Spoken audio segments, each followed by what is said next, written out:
ഞങ്ങളുടെയൊക്കെ കാലം ഞാനൊക്കെ മലയാളം മീഡിയത്തിൽ പഠിച്ച ഒരാളാണ്. ഞാനും. അപ്പൊ ഞങ്ങൾക്ക് ഈ CBSE-ക്കാരെ കാണുമ്പോൾ നമ്മൾ ഇത്തിരി അഹങ്കാരികളാണ് കാലഘട്ടമാണ്. ലിറ്ററേച്ചർ കഴിഞ്ഞ ഉടനെ ജോലിക്ക് കയറിയോ അതോ? ഇല്ലില്ല, ലിറ്ററേച്ചർ കഴിഞ്ഞിട്ട് ഞാൻ MBA പഠിക്കാൻ പോയി. അതില്ല, അത് ഞാനിങ്ങനെ എന്നോട് ചോദിക്കാറുണ്ട് ചിലപ്പോൾ, എന്തിനായിരുന്നു കുട്ടി നീ അത് ചെയ്തതെന്നുള്ളത്. പക്ഷെ അതെ, അല്ല പ്രേമം പൊട്ടിയില്ല, പുള്ളിയാണ് കെട്ടിയാണ്. ഞാൻ അവരുടെ ആലുവയിലുള്ള വീട്ടിൽ ചെന്ന സമയത്ത് അന്ന് അവിടെ ഗസ്റ്റായിട്ട് വന്നതാണ് അശ്വതി. അങ്ങനെയാണ് ഞാനും അശ്വതി തമ്മിൽ പരിചയം. ഇതുവരെ ഇല്ല. ഞാനിതുപോലെ എൻ്റെ ചില ലൈഫ് എക്സ്പീരിയൻസുകൾ, അതിൽ ഏറ്റവും ക്രൂഷ്യലായിട്ടുള്ള ഒന്നായിരുന്നു പോസ്റ്റ്മോർട്ടം ജേർണി ഷെയർ ചെയ്തത്. അന്ന് ഇവിടെ ഇത്രയും ഒന്നും ആളുകൾ ഈ പോസ്റ്റ്മോർട്ടം പ്രശ്നങ്ങളെക്കുറിച്ച് ഓപ്പണായിട്ട് സംസാരിച്ച് തുടങ്ങിയിട്ടില്ലാത്തൊരു സ്പേസിലാണ്.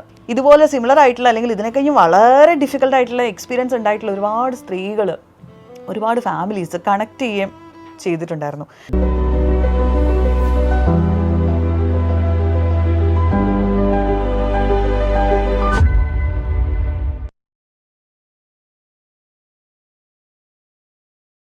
നമസ്കാരം, രംഗു കെ ഹരിദാസ്. സ്പാർക്കിൻ്റെ സ്പാർക്കുള്ള പുതിയൊരു എപ്പിസോഡിലേക്ക് ഏവർക്കും സ്വാഗതം. ഇന്ന് എൻ്റെ കൂടെയുള്ളത് രണ്ട് വിശിഷ്ട അതിഥികളാണ്. അവർ വലിയ സംരംഭകർ എന്നതിനേക്കാളേറെ ഒരുപാട് പേരുടെ ജീവിതം മാറ്റിമറിക്കുന്ന ഒരു സർവീസുമായിട്ട് വന്നിട്ടുള്ള ആൾക്കാരാണ്. അതിലൊരാൾ നമുക്ക് വളരെ സുപരിചിതയാണ്, അശ്വതി. മറ്റൊരാൾ അദ്ദേഹത്തിൻ്റെ പാർട്ട്ണർ ഉനൈസ്. രണ്ടുപേർക്കും സ്പാർക്കിൻ്റെ വേദിയിലേക്ക് സ്വാഗതം. Thank you. നമ്മൾ കുറേ നാളായി ഇങ്ങനെ ഒരു ഇൻ്റർവ്യൂ ചെയ്യണമെന്നൊക്കെ മനസ്സിൽ പ്ലാൻ ചെയ്തിട്ട്, അപ്പോൾ ഇന്നതിന് സാധിച്ചതിൽ വളരെ സന്തോഷമുണ്ട്. അശ്വതിനെ എല്ലാവർക്കും പരിചയമുണ്ട്, ഒരുപാട് പേർക്ക് ഫെമിലിയർ ആയിട്ടുള്ളൊരു ഫേസാണ്. പക്ഷേ അശ്വതിയുടെ പാർട്ട്ണറായിട്ടുള്ള ഉനൈസിനെ പലർക്കും പരിചയമില്ല, ഒരു ബിഹൈൻഡ് ദി സ്ക്രീനിൽ നിൽക്കുന്ന ഒരാളാണ്. ഉനൈസിൻ്റെ നാടും സ്ഥലമൊക്കെ എവിടെയാണ്, എങ്ങനെയാണ് ഇതിലേക്ക് വരുന്നത്? നാട് കോതമംഗലമാണ്. കോതമംഗലത്ത് അടിവാട് എന്ന് പറഞ്ഞൊരു സ്ഥലമാണ്. ഞാൻ പഠിച്ചതൊക്കെ അടിവാട് തന്നെയാണ്. അടിവാട് മാലിക് ദിനാറിലായിരുന്നു എൻ്റെ സ്കൂളിങ്ങും കാര്യങ്ങളൊക്കെ നടന്നിട്ടുണ്ടായിരുന്നു. പിന്നെ ഒരു 10ാം ക്ലാസ്സൊക്കെ ആയപ്പോഴത്തേക്കും ഞാൻ സെൻറ്റ് ജോർജിലേക്ക്, കോതമംഗലം സെൻറ്റ് ജോർജിലേക്ക്. ഈ മാലിക് ദിനാറിൽ നിന്ന് സെൻറ്റ് ജോർജിലേക്ക് ഒരു യാത്ര? മാലിക് ദിനാറിൽ 9ാം ക്ലാസ് വരെയാണ് പഠിച്ചത്. 9ാം ക്ലാസ് വരെ പഠിച്ചപ്പോൾ ചില സാമ്പത്തിക ബുദ്ധിമുട്ടുകൾ കാരണം പതുക്കെ CBSE-ന്ന് സ്റ്റേറ്റിലോട്ട് മാറി. അങ്ങനെയാണ് സെൻറ്റ് ജോർജിൽ പോയത്. ഈ 9ാം ക്ലാസ് വരെ പഠിക്കുമ്പോൾ ഈ സാമ്പത്തിക ബുദ്ധിമുട്ടുകൾ എന്ന് പറയുമ്പോൾ അവിടെ പഠിക്കാനുള്ളൊരു സാഹചര്യമില്ലായിരിക്കുക. എന്തായിരുന്നു അവിടുത്തെ ഒരു പ്രധാന പ്രശ്നം?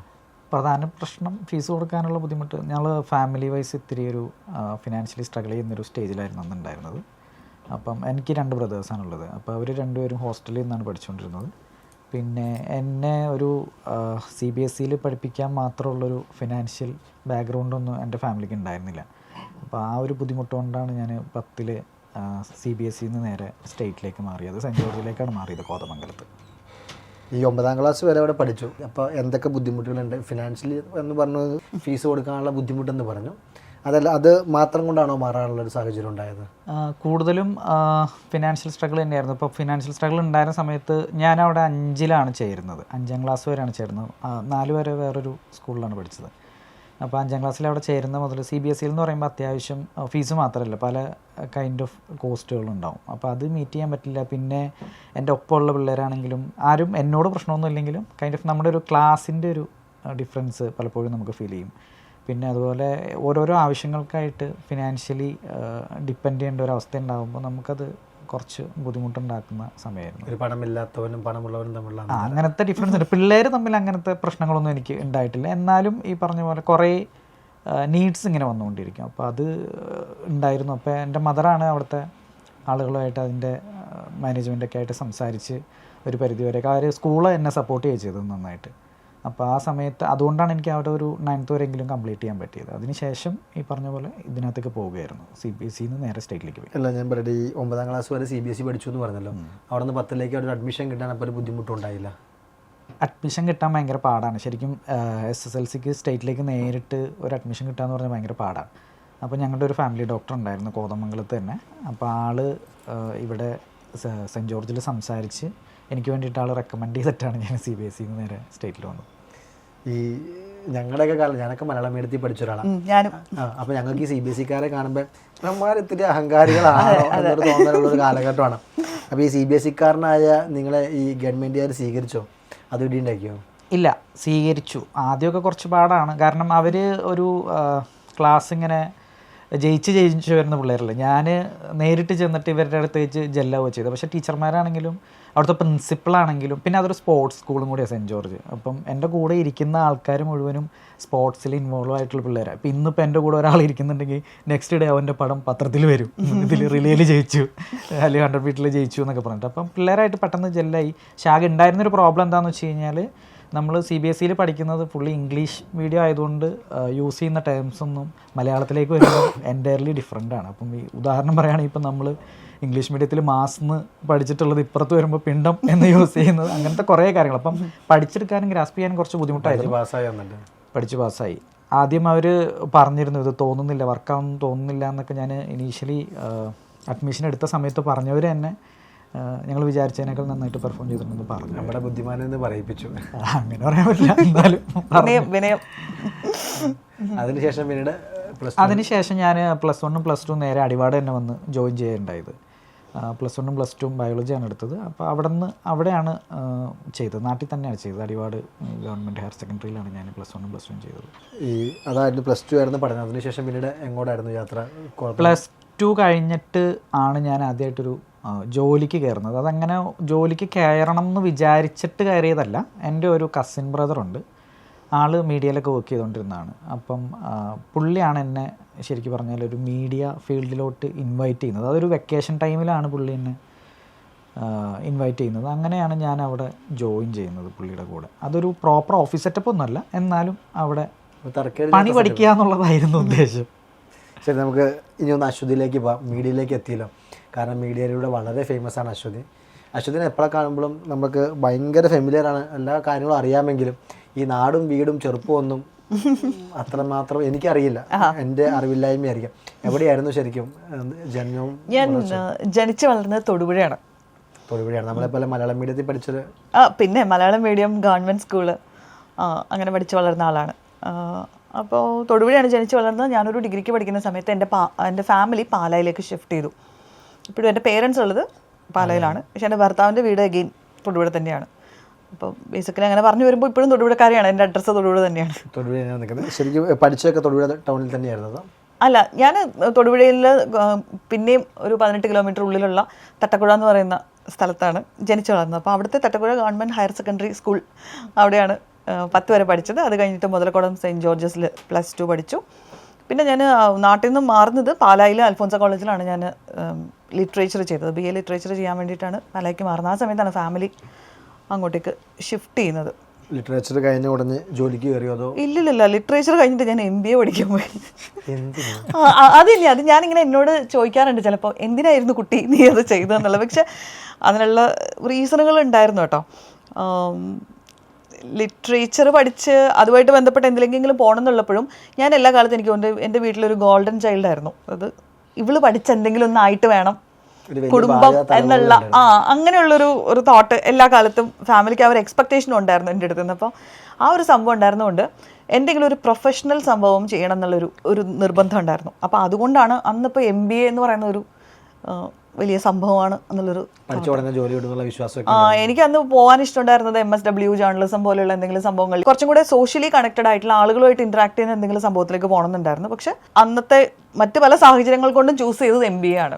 മറ്റു പല സാഹചര്യം വെച്ചാൽ എനിക്ക് എങ്ങനെയുള്ള ജോലി കിട്ടണം, ഞാൻ വേണം കുടുംബം നോക്കാന്നൊക്കെ. അല്ല, അങ്ങനെയൊന്നുമല്ല. എൻ്റെ ഒരു പ്രേമം വീട്ടിൽ പൊക്കി. അപ്പോൾ പ്രേമം പൊക്കിയ സമയത്ത് അമ്മ പറഞ്ഞു, അമ്മയ്ക്ക് ആ നോട്ടം എത്തുന്ന റേഡിയസിലുള്ള കോളേജിൽ പോയാൽ മതി എന്ന് പറഞ്ഞു. അങ്ങനെയാണ്. പക്ഷെ അവിടെ ആകെ MBA ഉണ്ടായിരുന്നു. ആദ്യം പ്രേമം പൊട്ടി MBA പഠിക്കേണ്ടി. അതെ, അല്ല പ്രേമം പൊട്ടിയില്ല, പുള്ളിയാണ് കെട്ടിയാണ്. പ്രേമം അന്ന് വീട്ടിൽ പൊക്കി എന്നുള്ളതേ ഉള്ളൂ, പ്രേമം പൊട്ടിയില്ല. ഓക്കെ, അതിനുശേഷം എന്ത് ചെയ്തു പിന്നീട്? MBA കഴിഞ്ഞിട്ട് ഞാനിവിടെ എറണാകുളത്ത് ഒരു പ്രൈവറ്റ് ഫേമിൽ അഡ്മിനിസ്ട്രേറ്റീവ് മാനേജറായിട്ട് ജോലി ചെയ്ത് തുടങ്ങി. 10,000 രൂപ ശമ്പളത്തിൽ. ശമ്പളം എന്ത് ചെയ്തു ആദ്യം കിട്ടിയത്? അതങ്ങനെയാണല്ലോ, നമ്മൾ ആദ്യം കിട്ടുന്ന ശമ്പളം അമ്മയുടെ കയ്യിൽ കൊണ്ട് കൊടുത്ത് കാല് തൊട്ട് തൊഴുക. ഞാൻ നല്ല കുട്ടിയായിരുന്നു, അങ്ങനെയാണ്. അതെനിക്ക് നല്ല ഓർമ്മയുണ്ട് ആ ഒരു മൊമെൻ്റ് ഒക്കെ. അത് ഭയങ്കര ഇമോഷണൽ ആയിട്ടുള്ളൊരു മൊമെൻ്റ് ആയിരുന്നു. കാരണം എൻ്റെ അമ്മ ഞാൻ കണ്ടിട്ടുള്ളതിൽ വെച്ച് വലിയൊരു ഒരു സർവൈവറാണ്, അല്ലെങ്കിൽ അങ്ങനെയുള്ളൊരു ജേർണിയുള്ളൊരു സ്ത്രീയാണ്. അപ്പോൾ അമ്മ എപ്പോഴും ഇങ്ങനെ പറഞ്ഞിരിക്കുന്നത് എല്ലാ കാലത്തും ഏൺ ചെയ്യണം, സ്വന്തമായിട്ട് വരുമാനമുള്ളൊരു സ്ത്രീ ആയിരിക്കണം, ഒരിക്കലും ഒരു പൈസയ്ക്ക് വേണ്ടിയിട്ട് നിനക്ക് വേറെ ആളെ ഡിപ്പെൻഡ് ചെയ്യേണ്ട അവസ്ഥ ലൈഫിൽ ഉണ്ടാവരുതെന്ന് ഇങ്ങനെ പറഞ്ഞ് വളർത്തിയിട്ടുള്ളൊരു മകളാണ് ഞാൻ. അപ്പോൾ എന്നെ സംബന്ധിച്ചിടത്തോളം ആദ്യത്തെ സാലറി കിട്ടുന്നതും അത് അമ്മയ്ക്ക് കൊണ്ട് ഏൽപ്പിക്കുന്നതും അത് ഭയങ്കര ഇമ്പോർട്ടൻ്റ് ആയിട്ടുള്ള ഒരു മൊമെൻ്റ് ആയിരുന്നു. പിന്നെ ഡെഫിനറ്റ് ആയിട്ടും. അപ്പോൾ അച്ഛൻ അച്ഛൻ പ്രവാസിയായിരുന്നു. അച്ഛൻ ഈ പറഞ്ഞ പോലെ അച്ഛൻ വളരെ പാവം പ്രവാസിയായിരുന്നു. നമ്മൾ ഓർക്കുമല്ലോ അന്നത്തെ കാലത്തൊക്കെ പ്രവാസികളായിരുന്ന ആളുകളൊക്കെ മില്യനേഴ്സ് ആയിട്ടുണ്ട്, അവരെന്തെങ്കിലുമൊക്കെ ചെയ്തിട്ടും അങ്ങനത്തെ. പക്ഷേ അച്ഛൻ അങ്ങനെയൊന്നുമല്ലായിരുന്നു. അച്ഛൻ എപ്പോഴും ഒരു സ്ട്രെയിറ്റ് ലൈനിൽ അച്ഛൻ്റെ ജോലി അങ്ങനത്തെ സംഭവങ്ങളൊക്കെ ആയിട്ട് പോയിട്ട് അതിൽ നിന്ന് കിട്ടുന്ന സേവിങ്സ് എല്ലാ മാസവും വീട്ടിൽ അയച്ചു തരുന്ന ഒരു വളരെ സാധാരണക്കാരനായിട്ടുള്ള പാവം പ്രവാസിയായിരുന്നു അച്ഛൻ. ഒരിക്കലും നിങ്ങളെ അങ്ങോട്ട് കൊണ്ടുപോകാൻ സാധിക്കാത്ത ഒരു സാധാരണ. അതെ അതെ അതെ. അപ്പോൾ അമ്മ ഹൗസ് വൈഫ് ആയിരുന്നു. അമ്മ നേഴ്സായിരുന്നു ബേസിക്കലി. പക്ഷെ അമ്മ കല്യാണം കഴിഞ്ഞത് പിന്നെ അമ്മ ഹോസ്പിറ്റൽസിലൊന്നും വർക്ക് ചെയ്തിട്ടില്ല. അമ്മയ്ക്ക് സ്വന്തമായിട്ട് ആദ്യം കുറച്ച് കാലം ഒരു ക്ലിനിക്ക് ഉണ്ടായിരുന്നു. എൻ്റെ ഓർമ്മ വെച്ച് തുടങ്ങിയ സമയത്തൊക്കെ അമ്മയ്ക്ക് ഒരു കുഞ്ഞ് ക്ലിനിക്ക്, പിന്നെ ഇതൊരു ആയുർവേദ ഫാർമസിയായി. എല്ലാ കാലത്തും അമ്മ ഒരു സംരംഭകയായിരുന്നു. അതൊരു ആയുർവേദ ഫാർമസി ആയിട്ട് അമ്മ അന്ന് SD ഫാർമസിയുടെ ഒരു ഏജൻസിയൊക്കെ എടുത്തിട്ട് ഒരു ഫാർമസിയൊക്കെ തുടങ്ങി. അങ്ങനെ അത് കുറച്ച് കാലം റൺ ചെയ്തപ്പോൾ അതിൽ നിന്ന് കിട്ടുന്ന ഇൻകം കൊണ്ടും അച്ഛൻ്റെ ഈ വരുമാനം കൊണ്ടും മാത്രമൊന്നും എല്ലാം കൂടെ ചിലവ് നടന്നു പോകുന്നില്ല അന്ന്. പിന്നെ എന്താ വെച്ചാൽ എനിക്ക് ഓർമ്മയുള്ള കാലം മുഴുവൻ വീട്ടിൽ എന്നും എന്തെങ്കിലും ആശുപത്രി കേസ് ഇല്ലാത്ത ഒരു സമയം ഉണ്ടായിരുന്നില്ല. അപ്പോൾ ഒന്നുകിൽ ഞാൻ, അല്ലെങ്കിൽ അനിയൻ, അല്ലെങ്കിൽ മുത്തശ്ശി, ആരെങ്കിലും ആശുപത്രിയും കടം പ്രശ്നങ്ങളും ചെലവിനൊരു കുറവുണ്ടായിരുന്നു. അതെ, അപ്പോൾ ഈ വരവിന് പ്രശ്നമുള്ളപ്പോൾ അമ്മ അത് മേക്കപ്പ് ചെയ്യാൻ വേണ്ടിയിട്ട് ഇങ്ങനെ പല പല കാര്യങ്ങൾ ചെയ്യും. അപ്പോൾ അമ്മ ഈ ആയുർവേദ ഫാർമസിൻ്റെ കൂടെ അമ്മ ചെറിയൊരു ബേക്കറി, അതിൻ്റെ ഒരു സൈഡിൽ തന്നെ എനിക്ക് ഓർമ്മയുണ്ട് എന്ത് സ്ട്രഗിളൊക്കെ ചെയ്തിട്ടാണ് അന്നൊരു ബേക്കറി. അന്ന് വെച്ചാൽ പ്രവാസിയുടെ ഭാര്യ നാട്ടിൽ ഒറ്റയ്ക്ക് എന്തെങ്കിലും ഇതുപോലെ ഇനീഷ്യേറ്റീവ് ചെയ്യുമ്പോൾ ഇന്നത്തെ പോലെ ഒന്നുമല്ല, സൊസൈറ്റി ഒട്ടും അങ്ങനത്തെ കാര്യത്തിൽ അത്ര വെൽക്കമിങ് ഒന്നും അല്ല. ഇവളിങ്ങനെ ഒറ്റയ്ക്ക് ഇത്രയും ധൈര്യമായിട്ട്, എൻ്റെ അമ്മ വളരെ ഭംഗിയുള്ള വലിയ ചുമന്ന പൊട്ട് തൊട്ടിട്ട് ആയിരുന്നു എല്ലാ കാലത്തും. അമ്മ അങ്ങനെ വലിയൊരു പൊട്ട് അമ്മയുടെ ഒരു ഐഡൻറ്റിറ്റിയുടെ ഭാഗമായിരുന്നു. അന്ന് ആ പൊട്ട് തൊടുന്നത് പോലും നാട്ടുകാർ ഭയങ്കര, ഭർത്താവ് ഇവിടെ ഇല്ലാത്തൊരു സ്ത്രീ ഇത്ര വലിയ പൊട്ടൊക്കെ തൊട്ട് നടക്കേണ്ട കാര്യം, അങ്ങനെ ജഡ്ജ് ചെയ്യുന്നൊരു ലോകത്താണ് ജീവിച്ചത്. ഇന്നാണ് എനിക്ക് അതിൻ്റെ ഒരു സ്ട്രഗിൾ എന്തായിരുന്നു എന്നുള്ളത് മനസ്സിലാവുന്നത്. അപ്പോൾ അങ്ങനെ പല പല കാര്യങ്ങൾ ചെയ്ത് കാടക്കോഴിയെ വളർത്തുക, ഇങ്ങനെ ചെയ്യാത്ത പരിപാടിയൊന്നുമില്ല. അപ്പോൾ ഓൾവേസ് സ്റ്റിൽ ഷീ ഈസ്. അമ്മയുടെ അത്രയും ഡിസിപ്ലിനും ആ ഒരു ഏർജും ഒന്നും ഇപ്പോഴും നമുക്കൊന്നും കിട്ടിയിട്ടില്ല. കാലഘട്ടത്തെ അതിജീവിച്ചു വരിക. അതെ അതെ, തീർച്ചയായിട്ടും. അതിനുശേഷം ഈ ഒരു അഡ്മിനിസ്ട്രേറ്റീവ് ജോലിയിൽ എന്തേ ഒതുങ്ങാതിരുന്നത്? അതെന്താണെന്ന് വെച്ചാൽ എനിക്കത് ഒരു തരത്തിലും പറ്റുന്നില്ലായിരുന്നു. ഒന്നാമത്തെ ആ ഒരു കോർപ്പറേറ്റ് കൾച്ചറിലേക്ക് എൻ്റെ ഉള്ളിലെ നാട്ടിൻപുറത്തുകാരി അഡാപ്റ്റ് ചെയ്തില്ല അതൊരു ഫാക്റ്റാണെന്ന് എനിക്ക് പിന്നീട് തോന്നിയിട്ടുണ്ട്. എനിക്കൊരു ഭയങ്കര കൾച്ചറൽ ഷിഫ്റ്റായിരുന്നു. പല കാര്യങ്ങളും എനിക്ക് അക്സെപ്റ്റ് ചെയ്യാൻ പറ്റുന്ന അങ്ങനത്തെ ഒരു സെറ്റിംഗ് അല്ലായിരുന്നു അത്. അപ്പോൾ എനിക്ക് അവിടെ നിന്ന് മാറണമെന്ന് ഭയങ്കര ആഗ്രഹം ഉണ്ടായി. അപ്പോൾ ആ സമയത്താണ് എനിക്ക് റെഡ് FM കൊച്ചിയിൽ റെഡ് FM നിന്ന് RJ ഹണ്ടൊക്കെ നടക്കുന്ന ഒരു സമയത്ത് വെറുതെ ഒരു സുഹൃത്ത് വഴി ഒന്ന് ട്രൈ ചെയ്ത് നോക്കി. എൻ്റെ ശബ്ദം എന്തുകൊണ്ട് അവർക്ക് ഇഷ്ടപ്പെട്ടു. അങ്ങനെ ഞാൻ കൊച്ചിയിൽ RJ. നല്ല ശബ്ദമല്ലേ? നല്ല ശബ്ദം. ശബ്ദത്തിന് കുഴപ്പമൊന്നുമില്ല. ഇതുവരെ ഇല്ല. അവര് പുറത്തേക്ക് ഇറങ്ങണം പേടിയുണ്ട്. RJ ആയി. അത് കഴിഞ്ഞപ്പോൾ ദുബായിൽ ഇതുപോലെ ഒരു റേഡിയോ സ്റ്റേഷനിലൊരു ഓഫർ വന്നു. അപ്പോൾ ആ സമയത്ത് ദുബായിലേക്ക് പോയി. അതിന് ശേഷമായിരുന്നു കല്യാണമൊക്കെ. അതിനുശേഷം പ്രേമിച്ച ആളെ കല്യാണം കഴിച്ചു. അതെ അതെ. വിപ്ലവം എന്ന് വെച്ചാൽ അത് വീട്ടിലറിഞ്ഞ കാലം തൊട്ട് എല്ലാ സമയത്തും വിപ്ലവമായിരുന്നു. രണ്ട് ഫാമിലിക്കും അത്ര അക്സെപ്റ്റബിൾ അല്ലായിരുന്നു. പല റീസണുകൾ കൊണ്ട് അവർക്ക് അക്സെപ്റ്റബിൾ അല്ലായിരുന്നു. പക്ഷെ കല്യാണം രണ്ട് കൂട്ടരും കൂടെ സന്തോഷമായി തന്നെ നടത്തി തരുന്ന ഒരു സ്റ്റേജിലേക്ക് എത്തിയ, അതെന്ന് വെച്ചാൽ നമ്മളായിട്ട് അതെ അതെ, നമ്മൾ വേറെ ആരും കല്യാണം കഴിക്കാൻ റെഡി ആവുന്നില്ല. പിന്നെ നമ്മൾ രണ്ടുപേരും ഇൻഡിപെൻഡൻ്റ് ആയി, രണ്ടുപേർക്കും ജോലിയുണ്ട്, രണ്ടുപേരും പഠിത്തം കംപ്ലീറ്റ് ചെയ്തു. അപ്പോൾ പിന്നെ ഞങ്ങൾ പറയുന്നതിനകത്തൊരു ന്യായമുണ്ടെന്ന് അവർക്ക് തോന്നി തുടങ്ങി. അപ്പോൾ അതുവരെ എത്തിച്ചു. കൺവിൻസ്ഡ്. അതെ. അതിനുശേഷം കല്യാണം കഴിഞ്ഞ് പിന്നെ ദുബായിലേക്ക് പോയി. ദുബായിൽ ഞാൻ ഒറ്റയ്ക്കാണ് പോയി. അതിനുശേഷമാണ് ഞാൻ കുറച്ചും കൂടെ ഒന്ന് ഫിനാൻഷ്യലി ഒന്ന് സൗണ്ട് ആയിട്ടാണ് കല്യാണമൊക്കെ നടത്തുന്നത്. ദുബായിക്ക് കല്യാണം കഴിഞ്ഞിട്ടല്ല പോണേ? അല്ലല്ല, നേരത്തെ പോയിരുന്നു. അതിനുശേഷം ജോക്കി അത് കഴിഞ്ഞിട്ട് പിന്നെ എന്താ ചെയ്യാൻ? അത് കഴിഞ്ഞിട്ട് നാട്ടിൽ ആ സമയത്ത് ഫ്ലവേഴ്സ് TV ലോഞ്ച് ചെയ്ത സമയത്ത്, എൻ്റെ മൂത്ത കുട്ടിക്ക് 1.5 വയസ്സ് പ്രായമുള്ള സമയത്താണ് ഇവിടെ ഫ്ലവേഴ്സ് TV ലോഞ്ച് ചെയ്യുന്നത്. അപ്പോൾ ആ സമയത്താണ് ഒരു റിയാലിറ്റി ഷോയിലേക്ക് ഹോസ്റ്റായിട്ട് വിളിക്കുന്നത്. കുറച്ച് ചലഞ്ചിങ് ആയിരുന്നു. ഗൾഫിലുള്ള ഒരാൾ, ഇത്രയും ചെറിയ കുട്ടിയുള്ള ഒരാൾ നാട്ടിൽ വന്ന് ഷോ ചെയ്ത് പോകാമെന്ന് പറഞ്ഞാൽ അത്ര എളുപ്പമല്ലായിരുന്നു. പക്ഷേ ഇതുപോലെയുള്ള ചലഞ്ചസ് ഒക്കെ എനിക്ക് ഇച്ചിരി ഇഷ്ടമുള്ളത് കൊണ്ട് അന്നത് ഏറ്റെടുത്തു. ഡെഫിനറ്റ് ആയിട്ട്. ശരിക്കും അശ്വതിയുടെ ഫേസ് ഏറ്റവും കൂടുതൽ മലയാളികൾ കാണുന്ന ഒരു പരിപാടിയിലൂടെയാണ് വേണമെങ്കിൽ പറയാമല്ലോ. അശ്വതി മീഡിയയിലേക്ക് എത്തി, നിങ്ങൾ മീഡിയയിൽ നിൽക്കുവാണ്. അവിടെ അശ്വതിയുടെ ശമ്പളമൊക്കെ ചെയ്ത കാര്യങ്ങളൊക്കെ പറഞ്ഞു. എങ്ങനെയാണ് ഉനൈസിൻ്റെ ഒരു കരിയർ സ്റ്റാർട്ട് ചെയ്യുന്നു? വലിയ ശമ്പളമൊന്നും ഇല്ലാത്തൊരു പരിപാടിയായിട്ടാണ് പോണതെന്ന് എന്നോട് പറഞ്ഞത്. അതെങ്ങനെയായിരുന്നു അതിൻ്റെ തുടക്കം? അതിൻ്റെ ഇനീഷ്യൽ സ്റ്റേജ് എന്ന് പറഞ്ഞിട്ടുണ്ടെങ്കിൽ ഒരു ചെറിയ സ്റ്റുഡിയോ സെറ്റപ്പിലാണ് അത് തുടങ്ങുന്നത്. അപ്പോൾ അവിടെ ഞങ്ങൾ രണ്ടുപേരും മാത്രമേ ഉണ്ടായിരുന്നുള്ളൂ, ഈ പറയുന്ന മുമ്പ് പറഞ്ഞ കസിൻ ബ്രദറും അതുപോലെ ഞാനും. അപ്പം ആൾ പുറത്ത് പോകുന്ന സമയത്ത് ഇത് മാനേജ് ചെയ്യാൻ ഒരാളായിട്ടാണ് ഞാനവിടെ ചെല്ലുന്നത്. അങ്ങനെ അവിടെ നിന്ന് അത്യാവശ്യം മീഡിയ റിലേറ്റഡ് ആയിട്ടുള്ള കണ്ടൻറ് പ്രൊഡക്ഷൻ സംഭവങ്ങളൊക്കെ പഠിച്ചു. അങ്ങനെ അത് പിന്നെ വളർന്നു വരികയും മറ്റു പല മേഖലകളിലേക്ക് ആ കമ്പനിയായിട്ട് രൂപാന്തരപ്പെടുന്ന ഒരു സമയം ഉണ്ടാവുന്നത്. ആ ഒരു സമയത്താണ് അത്യാവശ്യം സാലറി വൈസൊക്കെ നമുക്ക് കിട്ടുന്നത്. അപ്പം അതുവരെ നിങ്ങളെ അവിടെ പിടിച്ചു നിർത്താനുള്ളൊരു ഘടകം എന്തായിരുന്നു? കാരണം പ്രത്യേകിച്ച് വരുമാനമൊന്നുമില്ല, കമ്പനിയുടെ ഓണർഷിപ്പൊന്നുമില്ല. അപ്പോൾ ഇങ്ങനെ അവിടെ നിൽക്കാനുള്ളൊരു ഘടകം എന്തായിരുന്നു?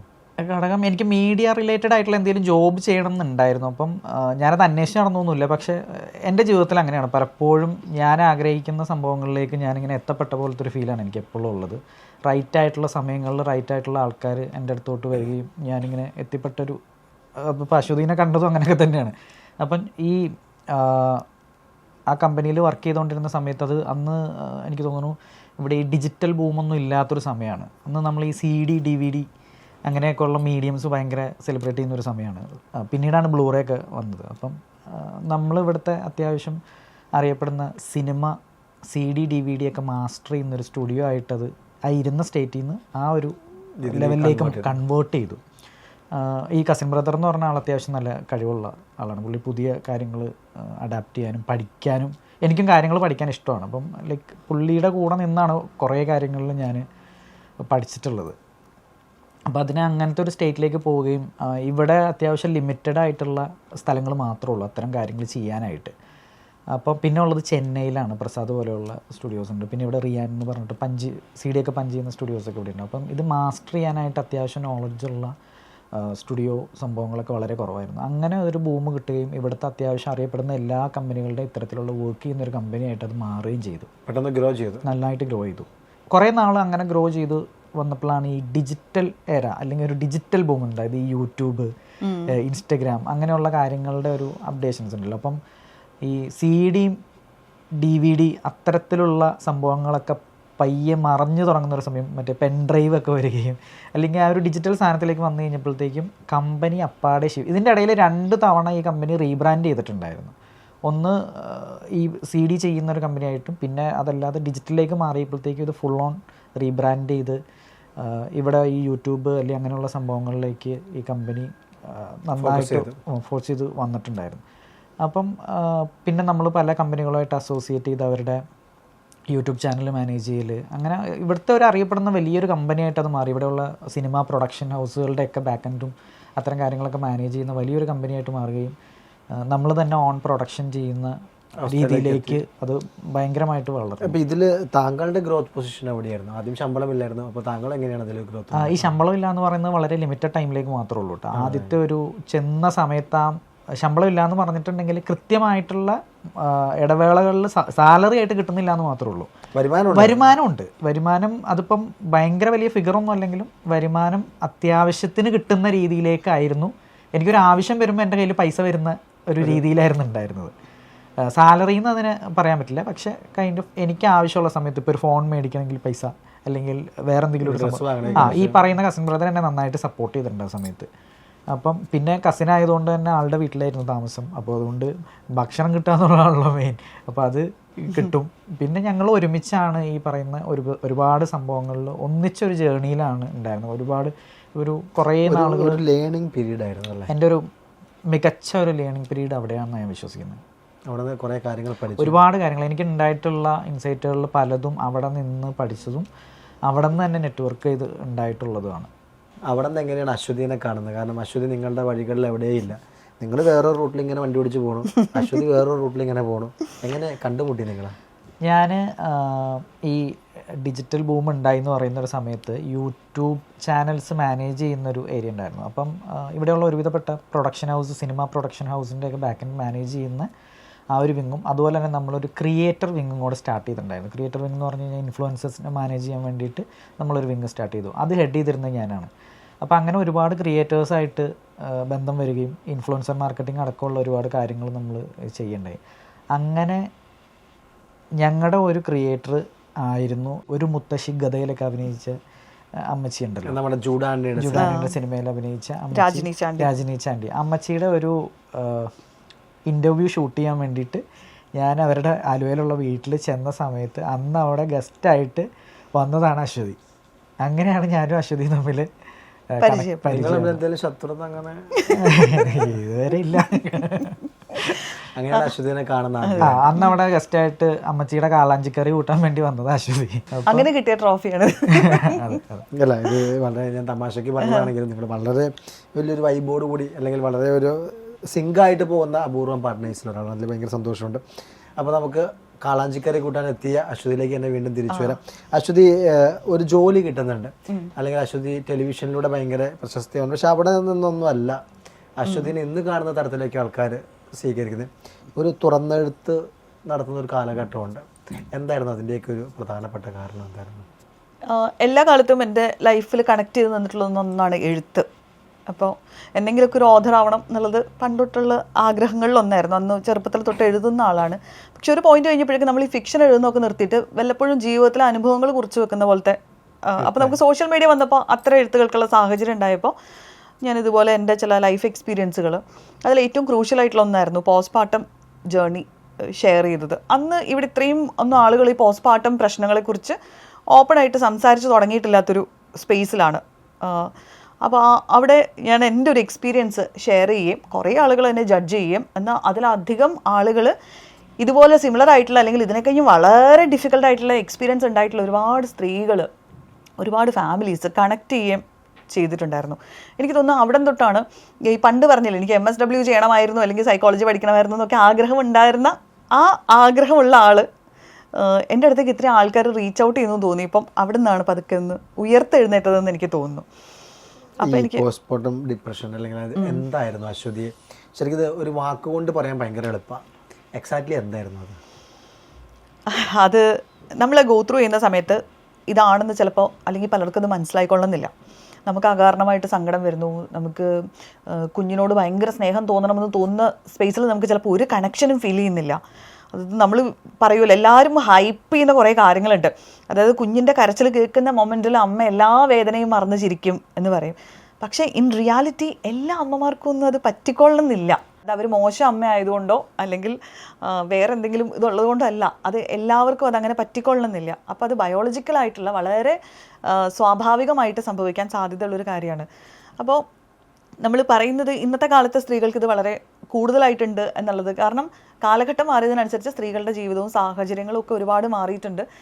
പണ്ടത്തെ സ്ത്രീകൾക്ക് അവരുടെ ഒരു ലൈഫ് ഇങ്ങനെയൊക്കെ ആയിരിക്കുന്ന ഏകദേശം ഒരു ധാരണയിലാണ് അവർ ജീവിച്ചിട്ടുണ്ടായിരുന്നത്. തുറന്നു പറയാൻ വേദികളുമില്ല, അവസരങ്ങൾ കുറവാണ്. പണ്ട് നമ്മൾ പറയുമല്ലോ, ഒരു കുട്ടിയെ നോക്കാൻ വേണ്ടി ഒരു ട്രൈബ് തന്നെ വേണം, ശരിക്കും ഒരു മനുഷ്യക്കുട്ടീനെ വളർത്താൻ അത്ര അധികം ആളുകൾ വേണം, സപ്പോർട്ട് ചെയ്യാൻ അത്രയും ഒരു സിസ്റ്റം വേണം. കാരണം ഒരു സ്കില്ലും ഇല്ലാണ്ടാണ് ഒരു മനുഷ്യക്കുട്ടി ജനിച്ചു വീഴുന്നത് അല്ലേ. ബാക്കിയുള്ള എല്ലാ ജീവികളുടെയും കുഞ്ഞുങ്ങളെ നോക്കിക്കഴിഞ്ഞാൽ കുറച്ച് നേരം കഴിയുമ്പോൾ എണീറ്റ് തന്നെ നിന്ന് പാല് തേടി കുടിക്കാനുള്ളൊരു അവസ്ഥ അതിന് ഉണ്ടാവാറുണ്ട്. പക്ഷേ മനുഷ്യക്കുട്ടി ഒരു 6 മാസത്തോളം അത്രയും നിസ്സഹായതയിലാണ്, കരയാൻ മാത്രമേ പറ്റുള്ളൂ. അപ്പോൾ അതിനെ അത്രയും സപ്പോർട്ട് ചെയ്യണമെന്നുണ്ടെങ്കിൽ അത്ര അധികം ആളുകളുടെ സപ്പോർട്ട് വേണം. നമ്മൾ അന്ന് ഒരു കൂട്ടമായിട്ട് ജീവിച്ചിരുന്ന മനുഷ്യരാണ് നമ്മൾ. ഇപ്പം നമ്മളെ കൂട്ടത്തിൽ നിന്നൊക്കെ മാറി മാറി നമ്മളങ്ങനെ തുരുത്തുകളായിട്ട് മാറിയിട്ടുണ്ട്. അപ്പോൾ അങ്ങനത്തെ ഒരു സ്പേസിൽ നിൽക്കുന്ന സമയത്ത് സപ്പോർട്ട് വളരെ നെസസറി ആണ്. സപ്പോർട്ട് ഇല്ലാത്തായിരുന്നു വിഷയം. എനിക്ക് സപ്പോർട്ട് ഇല്ലാത്തത് മാത്രമല്ല പ്രശ്നം, ഞാൻ വളരെ ഈ ഒരു ഹൈപ്പർ ഇൻഡിപെൻഡൻറ്റ് വുമൺ എന്ന് പറയുന്നൊരു കാറ്റഗറിയിൽപ്പെട്ട സ്ത്രീയാണെന്ന് എനിക്ക് തോന്നിയിട്ടുണ്ട്. നേരത്തെ ഞാൻ പറഞ്ഞ ചില കാര്യങ്ങളുണ്ടല്ലോ, എന്നോട് എപ്പോഴും പെർഫോം ചെയ്യണമെന്നും ഞാനൊരു അച്ചീവർ ആയിരിക്കണമെന്നും പറഞ്ഞ് വളർത്തിയിട്ടുള്ള ഒരാളാണ്. അപ്പോൾ എന്നെ സംബന്ധിച്ചിടത്തോളം ഒരു ബ്രേക്ക് എടുത്ത് ഉറക്കം പോലെയുള്ള പ്രശ്നങ്ങളൊക്കെ എഫക്റ്റ് ചെയ്തിട്ടുണ്ട് കേട്ടോ. ഇത്രയും മാസങ്ങളോളം നമ്മൾ പ്രോപ്പറായിട്ടുള്ള ഉറക്കമില്ലാത്ത അവസ്ഥയിൽ കൂടിയാണല്ലോ പോകുന്നത്. എന്നെ സംബന്ധിച്ചിടത്തോളം വർഷങ്ങളായിരുന്നു. ഒരു 3 വയസ്സൊക്കെ ആയത് പിന്നെയാണ് എൻ്റെ മകൾ പ്രോപ്പറായിട്ട് രാത്രി ത്രൂ ഔട്ട് ഉറങ്ങി തുടങ്ങിയത്. അപ്പോൾ അതുവരെ ഈ സ്ലീപ്ലെസ് നൈറ്റ്സ് ഭയങ്കര സ്ട്രഗിൾ ഉണ്ടായിരുന്നു. ഇതൊക്കെ ഒരു മനുഷ്യൻ്റെ മാനസികവും ശാരീരികമായിട്ടുള്ള ആരോഗ്യത്തെ ബാധിക്കുന്ന കാര്യങ്ങളാണല്ലോ. അപ്പോൾ എന്നെ സപ്പോർട്ട് ചെയ്യാൻ ആര് സപ്പോർട്ട് ചെയ്യണമെന്ന് വിചാരിച്ചാലും ചില സമയത്ത് എല്ലാവരും നിസ്സഹായമായി പോകും. കൊച്ചു വേറെ ആരും എടുത്താലും കരച്ചിൽ നിർത്തില്ല. ഫീഡ് ചെയ്യണമെങ്കിൽ അമ്മ തന്നെ വേണമല്ലോ. രാത്രി ആരെങ്ങനെ എടുത്തുകൊണ്ട് പോയെന്ന് പറഞ്ഞാലും ഫാമിലി സപ്പോർട്ട് ചെയ്താലും ഇത് ചിലപ്പോൾ നമ്മുടെ കൈ തന്നെ എത്തണം എന്നുള്ളൊരു സ്റ്റേറ്റിലേക്ക് വരാൻ സാധ്യതയുണ്ട്. ഇപ്പം നേരത്തെ പറഞ്ഞ പോലെ ഞാൻ കുറച്ച് ഒരു ഹൈപ്പർ ഇൻഡിപെൻഡൻറ്റ് വുമണാണ്. അപ്പോൾ എനിക്ക് എല്ലാ കാര്യങ്ങളും ഞാൻ തന്നെ ചെയ്യണം, എനിക്ക് തിരിച്ച് പെട്ടെന്ന് എൻ്റെ ജോലിയിലേക്ക് കയറണം. എനിക്ക് അങ്ങനെയുള്ള ചാലഞ്ചസ് ആയിരുന്നു. അതായത് ഞാൻ കുറച്ചാളൊന്ന് ബ്രേക്ക് എടുത്ത് വീട്ടിലിരിക്കാൻ പറ്റുന്ന അവസ്ഥയിലോ ആ റെസ്റ്റ് ആണ് എനിക്കിപ്പോൾ എൻ്റെ ബോഡിക്കൊന്ന് സ്ലോ ഡൗൺ ചെയ്യണം, കൊച്ചിൻ്റെ കൂടി ഇരിക്കണം. പക്ഷെ എനിക്കിത് പറ്റില്ല. എനിക്ക് ലോകം എന്നെ കഴിഞ്ഞ് മുമ്പേ ഓടിപ്പോകുമോ, ഞാൻ കരിയറിൽ ബാക്കായി പോവുമോ, ഇങ്ങനെയുള്ള ആശങ്കകളായിരുന്നു. അത് സത്യം പറഞ്ഞാൽ ഇപ്പോൾ ആധുനിക സ്ത്രീയെ സംബന്ധിച്ചിടത്തോളം ഇതൊരു വലിയ ചലഞ്ചാണ്. പണ്ടത്തെ സ്ത്രീകൾക്ക് ഈ ഒരു പ്രശ്നമില്ലായിരുന്നു. അവർക്ക് പ്രസവിച്ച കട്ടിലിൽ നിന്ന് എണീറ്റ് എവിടെ ഓടിപ്പോവാനില്ലായിരുന്നു. ആ ഒരു സ്ലോയിങ് ഡൗൺ ഉണ്ട്. ഇപ്പം ഇതുണ്ട്, നമുക്ക് ലോകം അത്ര പെട്ടെന്ന് പോയിക്കൊണ്ടിരിക്കുകയല്ലേ. ഞാനൊരു 6 മാസം ഒരു മെറ്റേണിറ്റി ലീവ് എടുത്തിട്ട് തിരിച്ചു വരുമ്പോഴേക്കും എൻ്റെ സീറ്റിൽ വേറെ ആൾ വന്നിട്ടുണ്ടാവും അല്ലേ. ഞാൻ പിന്നെ ബിഗിനിങ്ങിൽ ഒന്നേന്ന് തുടങ്ങണം. അപ്പം ഇത്തരം പ്രശ്നങ്ങളും കൂടെ ഉണ്ട് ഇന്നത്തെ സ്ത്രീകൾക്ക് ഡീൽ ചെയ്യാൻ. അല്ല, ഇതൊരു പ്രശ്നമാണ്, ഇപ്പോൾ ഒരുപാട് പേര് നേരിടുന്ന ഒരു വിഷയം. തീർച്ചയായിട്ടും. പക്ഷേ എനിക്കറിയേണ്ടത് ഇതിൽ നിന്ന് എങ്ങനെ പുറത്തു കടന്നു. ഇതിൽ നിന്ന് കൃത്യമായിട്ടുള്ള സപ്പോർട്ട് ഉണ്ടെന്നുണ്ടെങ്കിൽ, അതായത് ചിലത് നമുക്ക് കൂടെ നിന്ന് കേട്ടും ആ സമയത്ത് മെൻ്റൽ സപ്പോർട്ട് കൊടുത്ത് ഫാമിലിക്ക് ടുഗദറായിട്ട് നിന്ന് സ്ലീപ്പ് റുട്ടീനൊക്കെ ഒന്ന് റെഡി ആവുന്നവരെ ഒന്ന് സപ്പോർട്ട് ചെയ്ത് അങ്ങനെ ആ കൂടെ നിൽക്കാൻ പറ്റിക്കഴിഞ്ഞാൽ തന്നെ ഒരു പരിധി വരെ ഇത് എസ്കലേറ്റ് ആവാതെ അവർക്ക് ശ്രദ്ധിക്കാൻ പറ്റും. ഇനി ചിലരിൽ ഇത് കുറച്ചും കൂടെ ഒന്ന് എസ്കലേറ്റ് ആവുന്നൊരു സിറ്റുവേഷനാണ്. അപ്പോൾ ആ അമ്മ ബുദ്ധിമുട്ടുകൾ പറയുന്നുണ്ട്, ക്രൈയിങ് സ്പെല്ലുണ്ട്, പെട്ടെന്ന് കരച്ചിൽ വരുന്നു, കുട്ടിയുമായിട്ട് ഇമോഷണലി കണക്റ്റ് ആവാൻ പറ്റുന്നില്ല, അല്ലെങ്കിൽ ഭയങ്കരമായിട്ട് കണക്ഷൻ കാണിക്കുന്നു, ഉറങ്ങാൻ പറ്റും, ഇങ്ങനെ എന്തെങ്കിലുമൊക്കെ പ്രശ്നങ്ങൾ നോട്ട് ചെയ്യുകയാണെന്നുണ്ടെങ്കിൽ ഇമ്മീഡിയറ്റ്ലി നമ്മൾ സഹായം കൊടുക്കുക എന്നുള്ളതാണ്. അതിനിപ്പോൾ നമുക്കൊരു ക്ലിനിക്കൽ സൈക്കോളജിസ്റ്റിനോ ഒരു ഡോക്ടറിനോ ഒക്കെ സപ്പോർട്ട് കൊടുക്കാൻ പറ്റും. ഇന്നത്തെ കാലത്ത് ഈവൻ മെഡിസിൻസ് ചിലർക്ക് വളരെ അത്യാവശ്യമായിട്ടുള്ള സ്റ്റേറ്റിലുണ്ട്. അന്നേരം ആൾക്കാർ ഭയങ്കര വിമുഖത കാണിക്കും. ഇപ്പോൾ ഈ സമയത്ത് നമ്മൾ മെഡിസിൻ എടുത്തു കഴിഞ്ഞാൽ നമ്മൾ അഡിക്റ്റ് ആയി പോകും, അല്ലെങ്കിൽ ഭ്രാന്തി എന്നുള്ള ലേബൽ വരും. ഇതിൻ്റെ പേരിൽ ഡിവോഴ്സ് നടന്നിട്ടുള്ള കേസസ് ഉണ്ട്. അതായത് നമ്മൾ ഓർക്കും ഇത്രയും എല്ലാവരും എഡ്യൂക്കേറ്റഡ് ആയിട്ടുള്ള ലോകമാണ്. ഞാൻ ഇതിനെക്കുറിച്ച് സംസാരിക്കുമ്പോൾ എപ്പോഴും ആൾക്കാർ പറയും, പിന്നെ നിങ്ങൾ ഈ പോസ്റ്റ് പാർട്ടത്തിൻ്റെ കഥ പറയാം, നിങ്ങൾ മാത്രമല്ലേ പ്രസവിച്ചിട്ടുള്ളൂ എന്നൊക്കെ ആൾക്കാർ പറയാറുണ്ട്. പക്ഷേ അത് അനുഭവിക്കുന്ന അത്രയധികം സ്ത്രീകളെ നമ്മൾ ഡേ ടു ഡേ കണ്ടുകൊണ്ടിരിക്കുകയാണ്. അപ്പോൾ ഇതിൻ്റെ പേരിൽ ഡിവോഴ്സ് വരെ നടക്കാറുണ്ട്. കാരണം അവർ പറയുന്നത് ഈ കാണിക്കുന്നത് ഭ്രാന്തിൻ്റെ സിംറ്റം ആണല്ലോ, അപ്പോൾ ഭ്രാന്തി ആയിട്ടുള്ള മകളെയാണ് ഞങ്ങൾക്ക് കെട്ടിച്ച് തന്നതെന്ന് പറഞ്ഞിട്ട് ഇപ്പോൾ വളരെ റീസെൻ്റ്ലി ഒരു ഫാമിലി ഡിവോഴ്സ് ചെയ്തു. അവർ, ഞാൻ പത്രത്തിലൊരു വാർത്ത കണ്ടു, ഒരു കുട്ടി സ്വന്തം കുഞ്ഞിനെ കൊല്ലുന്ന ഒരു സാഹചര്യം ഉണ്ടായതായിട്ട് വാർത്ത കണ്ടത്. അപ്പോൾ അത്തരം സാഹചര്യങ്ങളൊക്കെ ഇതിൻ്റെ ഒരു ഭാഗമായിട്ട് വരുന്നുണ്ട്. പോസ്റ്റ്മോർട്ടം സൈക്കോസിസ് എന്ന് പറയുന്ന ഒരു കണ്ടീഷനിലേക്ക് അത്തരത്തിലുള്ള ഒരുപാട് കേസസ് റിപ്പോർട്ട് ചെയ്തിട്ടുള്ള കാര്യം. അപ്പോൾ ആ സമയത്ത് നമ്മളെപ്പോഴും ഹൈലൈറ്റ് ചെയ്യുന്നത് എന്ത് അവസ്ഥയിലാണെങ്കിലും ഒരമ്മയ്ക്ക് എങ്ങനെ അങ്ങനെ ചെയ്യാൻ പറ്റുന്നു എന്നുള്ളതാണ്. പക്ഷേ നമ്മൾ അതിനെ നമ്മൾ ഇമോഷണലി അല്ല കാണേണ്ടത്. ഒരു അമ്മ മാതൃത്വം എന്നൊക്കെ പറഞ്ഞാൽ നമ്മളിങ്ങനെ ഈ കാൽപ്പനികമായിട്ട് മാത്രം കാണേണ്ടതല്ല. അത് ഒരാളുടെ ഒരു സൈക്കോളജിക്കൽ കണ്ടീഷനാണ്. ആ ഒരു കണ്ടീഷനുള്ള സമയത്ത് എന്ത് പറഞ്ഞാലും അമ്മയല്ലേ എന്നുള്ളതുമല്ലേ, എന്ത് പറഞ്ഞാലും മനുഷ്യരല്ലേ, എന്ത് വേണമെങ്കിലും സംഭവിക്കാം. ആ സമയത്ത് സപ്പോർട്ട് കൊടുക്കുക, നിങ്ങൾ റൈറ്റ് ആയിട്ടുള്ള മെഡിക്കൽ സപ്പോർട്ട് കൊടുക്കുക എന്നുള്ളതാണ് അവിടെ ചെയ്യാനുള്ളത്. അപ്പോൾ അത്തരം കണ്ടീഷനുകളിലേക്ക് പോകാറുണ്ട്. എന്ന് വെച്ചിട്ട് നമ്മളിപ്പോൾ പറയും അങ്ങനെയാണെങ്കിൽ ഇപ്പോൾ ഏത് അമ്മ കുഞ്ഞിനെ ഉപദ്രവിച്ചു കഴിഞ്ഞാലും അതെല്ലാം നമ്മൾ ഈ പോസ്റ്റ്മോർട്ടത്തിൻ്റെ മറവിൽ ഇപ്പോൾ സ്ത്രീകൾ അങ്ങനെയൊന്നുമല്ല, ഒരു നോർമൽ കണ്ടീഷനിൽ ഒരാൾ ചെയ്യാത്തൊരു കാര്യം. അതെ, തീർച്ചയായിട്ടും. അപ്പോൾ റൈറ്റ് ആയിട്ടുള്ള സപ്പോർട്ട് കൊടുക്കുക എന്നുള്ളതും കുടുംബം ഉൾപ്പെടെ, ഞാനത് എപ്പോഴും പറയുന്നൊരു കാര്യമാണ്. നമ്മളിപ്പോൾ ഈ ആശാ വർക്കേഴ്സൊക്കെ ത്രൂ മിക്കവാറും അത്തരത്തിലുള്ള ഇനീഷ്യേറ്റീവ്സ് ഒക്കെ ഗവൺമെൻറ്റും ചെയ്യാറുണ്ട്. പക്ഷെ എന്നാലും നമ്മളൊരു പ്രസവം കഴിഞ്ഞൊരു വീട്ടിലേക്ക് ഒരു കുഞ്ഞുമായിട്ടൊരു സ്ത്രീ പോകുന്നുണ്ടെങ്കിൽ കുറച്ച് നാളത്തേക്ക് അത് മേക്ക് ഷുവർ ചെയ്യുക എന്നുള്ളതും ആ കുടുംബത്തിലുള്ള എല്ലാവർക്കും അതിനുള്ള അവയർനെസ് പ്രൊവൈഡ് ചെയ്യുക എന്നുള്ളതും ഭയങ്കര ഇമ്പോർട്ടൻ്റ് ആണ്. ഏത് അവസരത്തിലാണ് നിങ്ങൾ ഹെൽപ്പ് സ്വീകരിക്കേണ്ടതെന്നുള്ളത് അവരെ പറഞ്ഞ് ബോധവൽക്കരിക്കേണ്ടത് വലിയൊരു ആവശ്യമാണ്. നമ്മൾ ചോദിച്ചുകൊണ്ടിരുന്ന ചോദ്യത്തിൽ നിന്ന് നമ്മൾ കുറേ തെന്നി മാറിപ്പോയി. അശ്വതി എങ്ങനെയാണ് ഇതിനെ റിക്കവർ ചെയ്തെടുത്തത് എന്നുള്ളത് നേരത്തെ ഞാൻ വായിച്ചിട്ടുള്ള അശ്വതി സ്വന്തമായിട്ട് സെൽഫ് ലവ് ചെയ്തു, മുടി വെട്ടി എന്നൊക്കെ ഞാൻ വായിച്ചിട്ടുണ്ട്. എങ്ങനെയാണ് ശരിക്കും അത് അങ്ങനെ പറഞ്ഞാൽ താങ്ക്ഫുള്ളി എനിക്കൊരു സപ്പോർട്ടീവായിട്ടുള്ള ഫാമിലിയും ഒരു കൊളീഗ്സൊക്കെ ആണെങ്കിലും അങ്ങനെ സപ്പോർട്ടീവായിട്ടുള്ളൊരു നെറ്റ്വർക്ക് ഉണ്ടായിരുന്നു. പിന്നെ ഞാൻ കുറച്ചും കൂടെ ഇതിനെക്കുറിച്ച് അവെയറായി തുടങ്ങിയ സമയം തൊട്ട് ഞാൻ വായിച്ചും എനിക്ക് സെൽഫായിട്ട് എന്തൊക്കെ ചെയ്യാം. അപ്പോൾ ആദ്യത്തെ ഒരു ഫേസിൽ, അതായത് അതത്രയും വർഷങ്ങൾക്ക് മുന്നെയാണ്, അതായത് 12 വർഷം മുന്നെയാണ്. അപ്പോൾ ആ സമയത്ത് എനിക്കൊരു തെറപ്പി എടുക്കാനുള്ളൊരു അവസരമൊന്നും ഉണ്ടായിരുന്നില്ല. പ്രത്യേകിച്ച് ഞാൻ UAE-ലായിരുന്നു ആ സമയത്ത് ഉണ്ടായിരുന്നത്. അപ്പോൾ തെറപ്പി എടുത്തിട്ടൊന്നും അല്ല ഞാൻ അന്ന് അതിൽ നിന്ന് തിരിച്ചു വന്നത്. കാരണം ഗ്രാജുവലായിട്ട് നമ്മൾ അതിൽ നിന്ന് പുറത്തേക്ക് വന്നൊരു പോയിന്റിലാണ് എനിക്ക് മനസ്സിലായത്, ഓക്കെ ഞാൻ ഇതിനകത്തായിരുന്നു എന്ന് എനിക്ക് മനസ്സിലായത് തന്നെ. അപ്പോൾ ഒരു ദിവസം ഞാൻ കണ്ണാടി നോക്കിക്കഴിഞ്ഞപ്പോൾ എനിക്ക് തന്നെ ഫീൽ ചെയ്യുക വളരെ അപരിചിതയായിട്ടുള്ളൊരു സ്ത്രീ നിൽക്കുന്നു, ഇത് ഏതാ ഇവളെന്ന് എനിക്ക് തോന്നുന്നൊരു പോയിന്റിൽ ഞാൻ എന്നെ തന്നെ ഐഡൻറ്റിഫൈ ചെയ്തിട്ടുണ്ട്. അപ്പോൾ അവിടെ നിന്ന് പോയിട്ട് ഒരു ദിവസം തീരുമാനിക്കുകയാണ്, ഞാൻ എൻ്റെ മുടി വെട്ടുന്നു, ഞാൻ എൻ്റെ വാർഡ്രോബിലുള്ള ഡ്രസ്സെല്ലാം ചേഞ്ച് ചെയ്യുന്നു, ഞാനപ്പോൾ ഈ മോമി ക്ലോത്ത്സ് മാത്രം ഇട്ടിട്ടാണ് നടക്കുന്നത്. അപ്പോൾ ഇതൊക്കെ ഒന്ന് മാറ്റി ഞാൻ എന്നെ തന്നെ ഒന്ന് പുതുക്കാൻ തീരുമാനിച്ചൊരു, അതെ, മനുഷ്യകോളത്തിലേക്ക് തിരിച്ചു വരുന്ന ആ ഒരു സ്പേസും തൊട്ടാണ് എൻ്റെ ഒരു ജേർണി സ്റ്റാർട്ട് ചെയ്തത്. അപ്പോൾ അറിയില്ലല്ലോ അല്ലേ? ഇല്ല, ഇതൊക്കെ ഇങ്ങനെ കഥ പറഞ്ഞ് കേട്ടിട്ടുള്ള അറിയില്ല, എന്നാലും അറിയാം. അതെ. അപ്പോൾ അത്തരം സംഭവങ്ങളിൽ കൂടെ വന്നപ്പോൾ തൊട്ട് ഞാൻ വളരെ ക്യൂരിയസ് ആയിരുന്നു കേട്ടോ, എന്താണ് എനിക്ക് സംഭവിക്കുന്നത്, അല്ലെങ്കിൽ എൻ്റെ ചുറ്റുമുള്ള ആളുകൾക്ക് സംഭവിക്കുന്നത്. അപ്പോൾ പിന്നെയാണെങ്കിലും പേഴ്സണൽ ലൈഫ്സിലാണെങ്കിലും അപ്സ് ആൻഡ് ഡൗൺസ് ഒക്കെ വരുന്ന സമയത്ത് ഞാൻ എൻ്റെ ഇമോഷൻസ് ഹാൻഡിൽ ചെയ്യുന്ന രീതി ചിലപ്പോൾ തീരെ കയ്യിൽ നിന്ന് പോകുന്ന സ്റ്റേജസ്. അപ്പോൾ ഞാൻ എൻ്റെ ഭർത്താവിനോട് തന്നെ പറഞ്ഞിട്ട് എനിക്കൊരു തെറപ്പി വേണം, എനിക്ക് തെറപ്പിസ്റ്റിനെ കണ്ടാൽ കൊള്ളാം. പുള്ളിയാണെങ്കിൽ അങ്ങനത്തെ കാര്യത്തിനോട് വളരെ ഓപ്പൺ ആയിട്ടുള്ള മനുഷ്യനാണ്. അപ്പോൾ അതുകൊണ്ട് തെറപ്പിസ്റ്റിനെ ഞാൻ കണ്ടിട്ടുണ്ട്, കൺസൾട്ട് ചെയ്തിട്ടുണ്ട്. അപ്പോൾ എൻ്റെ ഒരു മെൻ്റൽ ഹെൽത്തിൻ്റെ ജേർണിയൊക്കെ തുടങ്ങുന്നത് പോസ്റ്റ്മോർട്ടം ഒക്കെ കഴിഞ്ഞ് കുറച്ച് ഇങ്ങോട്ട് വന്നിട്ടാണ് ഞാൻ സത്യം പറഞ്ഞാൽ തെറപ്പി എടുക്കുന്നത്. ഓക്കെ, ഇനി രണ്ടാമത്തെ ഒരു പ്രശ്നത്തിലേക്ക് വരാം. അശ്വതിയുടെ തന്നെ രണ്ടാമത്തെ ഒരു പ്രശ്നം പറഞ്ഞത് ഒരു ചാനലിൽ നിൽക്കുന്ന ഒരു വ്യക്തി അല്ലെങ്കിൽ എല്ലാവരെയും ഫേസ് ചെയ്യുന്ന ഒരാളുടെ മുഖത്ത് മുഴുവൻ എന്തൊക്കെയോ പ്രശ്നങ്ങൾ വരുന്നു. എങ്ങനെയാണ് നേരിട്ടേ? അതിനെ നേരിട്ടതെന്ന് പറഞ്ഞാൽ അത് ഓൾ ഓഫ് എ സഡൻ മുഖത്തിൻ്റെ നിറം മാറി, കറുത്തുപോയി. നമുക്കൊന്നും കുഴപ്പമില്ല, നിങ്ങൾക്ക് കുഴപ്പമുണ്ട്, എനിക്ക് കുഴപ്പമില്ല പറഞ്ഞോ. അതല്ല, അതെല്ലാവർക്കും കുഴപ്പമുണ്ട്. ആണോ? അതെല്ലാവർക്കും, അതായത് നമുക്ക് എന്താ സംഭവിക്കുന്നത് നമുക്ക് മനസ്സിലാവുന്നില്ല. കഴുത്തിന് മുകളിലേക്ക് ഒരു ദിവസം പെട്ടെന്ന് നിറം മാറ്റം സംഭവിക്കുകയാണ്. അതൊരു ഗ്രേ ഒരു കളർ വരികയാണ്. അപ്പോൾ അതെന്താണെന്നുള്ളത് കാരണം മനസ്സിലാക്കാൻ തന്നെ ഞാൻ വർഷങ്ങളോളം അതിൻ്റെ പിന്നാലെ നടന്നു കേട്ടോ. ഇപ്പോഴൊക്കെ ഇപ്പം എനിക്ക് തോന്നുന്നു വളരെ പെട്ടെന്ന് ആൾക്കാർ ഇത് ഈ കണ്ടീഷനാണ്, ഇത് ഓട്ടോ ഇമ്മ്യൂൺ കണ്ടീഷനാണ്. എനിക്ക് LPP എന്ന് പറയുന്ന ഒരു കണ്ടീഷനായിരുന്നു. അപ്പോൾ ചില ആളുകൾക്കൊക്കെ രോമത്തിന്റെ വളർച്ചേനൊക്കെ ബാധിക്കുന്നതും ഇത് തന്നെയായിരിക്കും. അതല്ല, അത് വേറെ കണ്ടീഷനാണ്. വേറെ കണ്ടീഷനാണ്. ഇതിൽ കളർ ചേഞ്ച് മാത്രമാണ് വരുള്ളൂ. പെട്ടെന്ന് ഇത് LPP തന്നെ പല തരത്തിൽ വരാട്ടോ. എനിക്ക് വന്നത് എൻ്റെ മുഖത്തിനുള്ള ഡിസ്കളറേഷനാണ്. ദേഹം മുഴുവൻ കളർ മാറുന്നവരുണ്ട്, മറ്റു പല ബുദ്ധിമുട്ടുകളും ഉണ്ടാകുന്ന ആളുകളൊക്കെ ഉണ്ട്. അപ്പോൾ എനിക്ക് നിറം മാറ്റമാണ് വന്നത്. അപ്പോൾ അതെന്താണെന്നുള്ളത് ആദ്യം മനസ്സിലായിട്ടുണ്ടായിരുന്നല്ലോ. ചാനലിൽ ഷോസ് ഒക്കെ ചെയ്യുന്ന സമയമാണ്. അപ്പോൾ നമ്മൾ മേക്കപ്പ് ഇട്ടത് കവർ ചെയ്യാൻ ശ്രമിക്കും. എന്നിട്ട് പലതരത്തിലുള്ള ട്രീറ്റ്മെൻറ്റുകൾ ഞാൻ ആ സമയത്ത് എനിക്ക് തോന്നുന്നത് ചാനലിൽ നിന്ന് ഞാൻ ജോലി ചെയ്തുണ്ടാക്കിയ പൈസ മുഴുവൻ ഞാൻ ഡെർമറ്റോളജിസ്റ്റുകൾക്ക് പലതരത്തിൽ കൊടുക്കുമായിരുന്നു. അപ്പോൾ ഒന്നും ഫിഗർ ഔട്ട് ചെയ്യാൻ പറ്റുന്നുണ്ടായിരുന്നില്ല ഇത് എന്താണെന്നുള്ളത്. അപ്പോൾ സത്യം പറഞ്ഞാൽ അത് ഫിഗർ ഔട്ട് ചെയ്തതും എൻ്റെ ഈ ഒരു മെൻ്റൽ ഹെൽത്ത് ജേർണിയുമായിട്ട് വളരെ റിലേറ്റഡ് ആണ്. കാരണം ഒരു പോയിന്റിലാണ് എനിക്ക് മനസ്സിലാവുന്നത് സ്ത്രീകളിൽ ഏറ്റവും അധികം ഈ ഇത്തരം ഓട്ടോ ഇമ്മ്യൂൺ കണ്ടീഷൻസ് ഉണ്ടാവാനുള്ളൊരു മേജർ റീസൺ എന്ന് പറയുന്നത് അൺപ്രോസസ്ഡ് ആയിട്ടുള്ള ഇമോഷൻസ് ആണ്. നമ്മൾ നമ്മുടെ ഇമോഷൻസിനെ സപ്രസ് ചെയ്ത് വെക്കുകയാണ്. ഞാൻ ലോകത്തിൻ്റെ മുന്നിൽ വളരെ ധീരമായിട്ട് അഭിനയിക്കുകയാണ്. ഞാൻ എൻ്റെ പ്രശ്നങ്ങളെ അഡ്രസ്സ് ചെയ്യുന്നില്ല, അതിൽ നിന്ന് ഒളിച്ചോടുകയാണ്. ഞാൻ രാവിലെ തൊട്ട് വൈകുന്നേരം വരെ ജോലി ചെയ്തും വേറെയുള്ള കാര്യങ്ങൾ ചെയ്തിട്ട് ഞാൻ ഡിസ്ട്രാക്ട് ചെയ്തുകൊണ്ടിരിക്കുകയാണെന്നുണ്ടെങ്കിൽ ഇത്തരത്തിലുള്ള ശരീരം പ്രതികരിച്ച് തുടങ്ങും ഒരു പോയിന്റ് ആകുമ്പോൾ. അപ്പോൾ എൻ്റെ ഒരു റൂട്ട് കോസ് അതായിരുന്നു എന്നുള്ള ഒരു റിയാലിറ്റി, അത് ആ ഒരു തിരിച്ചറിവ് ഉണ്ടായിട്ടുണ്ട്. അപ്പോൾ അതിനനുസരിച്ച് പിന്നെ കുറേ ലൈഫ് സ്റ്റൈൽ ചേഞ്ചസും ഇമോഷൻസിനെ കൈകാര്യം ചെയ്യുന്ന രീതിയിൽ വരുത്തിയ വ്യത്യാസങ്ങളൊക്കെയാണ് എന്നെ ഹെൽപ്പ് ചെയ്തിട്ടുള്ളത്. അപ്പോൾ ഇതൊക്കെ എൻ്റെ ഇപ്പോഴത്തെ ഈ ഒരു ജേർണി ആയിട്ട് വളരെ കണക്റ്റഡ് ആണ്. ഇപ്പോൾ ഹീൽ ചെയ്തുകൊണ്ടിരിക്കുന്ന ഒരു പോയിന്റിലാണ്. ഇപ്പോൾ ഇവർക്കൊക്കെ അറിയാം വിസിബിൾ ആയിട്ടുള്ള വലിയൊരു ഷിഫ്റ്റ് ഉണ്ട്. ഞാനിപ്പോൾ നിങ്ങളുടെ മുന്നിൽ ഇരിക്കുന്ന പോലെ ആയിരുന്നേ ഇല്ല. കഴിഞ്ഞ കുറച്ച് വർഷങ്ങൾക്ക് മുന്നേ എനിക്ക് മേക്കപ്പ് ഇല്ലാണ്ട് വീടിന് പുറത്തേക്ക് തന്നെ ഇറങ്ങാൻ പറ്റാത്ത കണ്ടീഷനായിരുന്നു. കാരണം പുറത്തേക്ക് ഇറങ്ങുമ്പോഴത്തേക്കും നമ്മൾ പരിചയമുള്ള ആൾക്കാർ എല്ലാവരും പെട്ടെന്ന് ചോദിക്കും. ഈവൻ മേക്കപ്പ് ഇട്ടാൽ പോലും മനസ്സിലാവുമായിരുന്നു.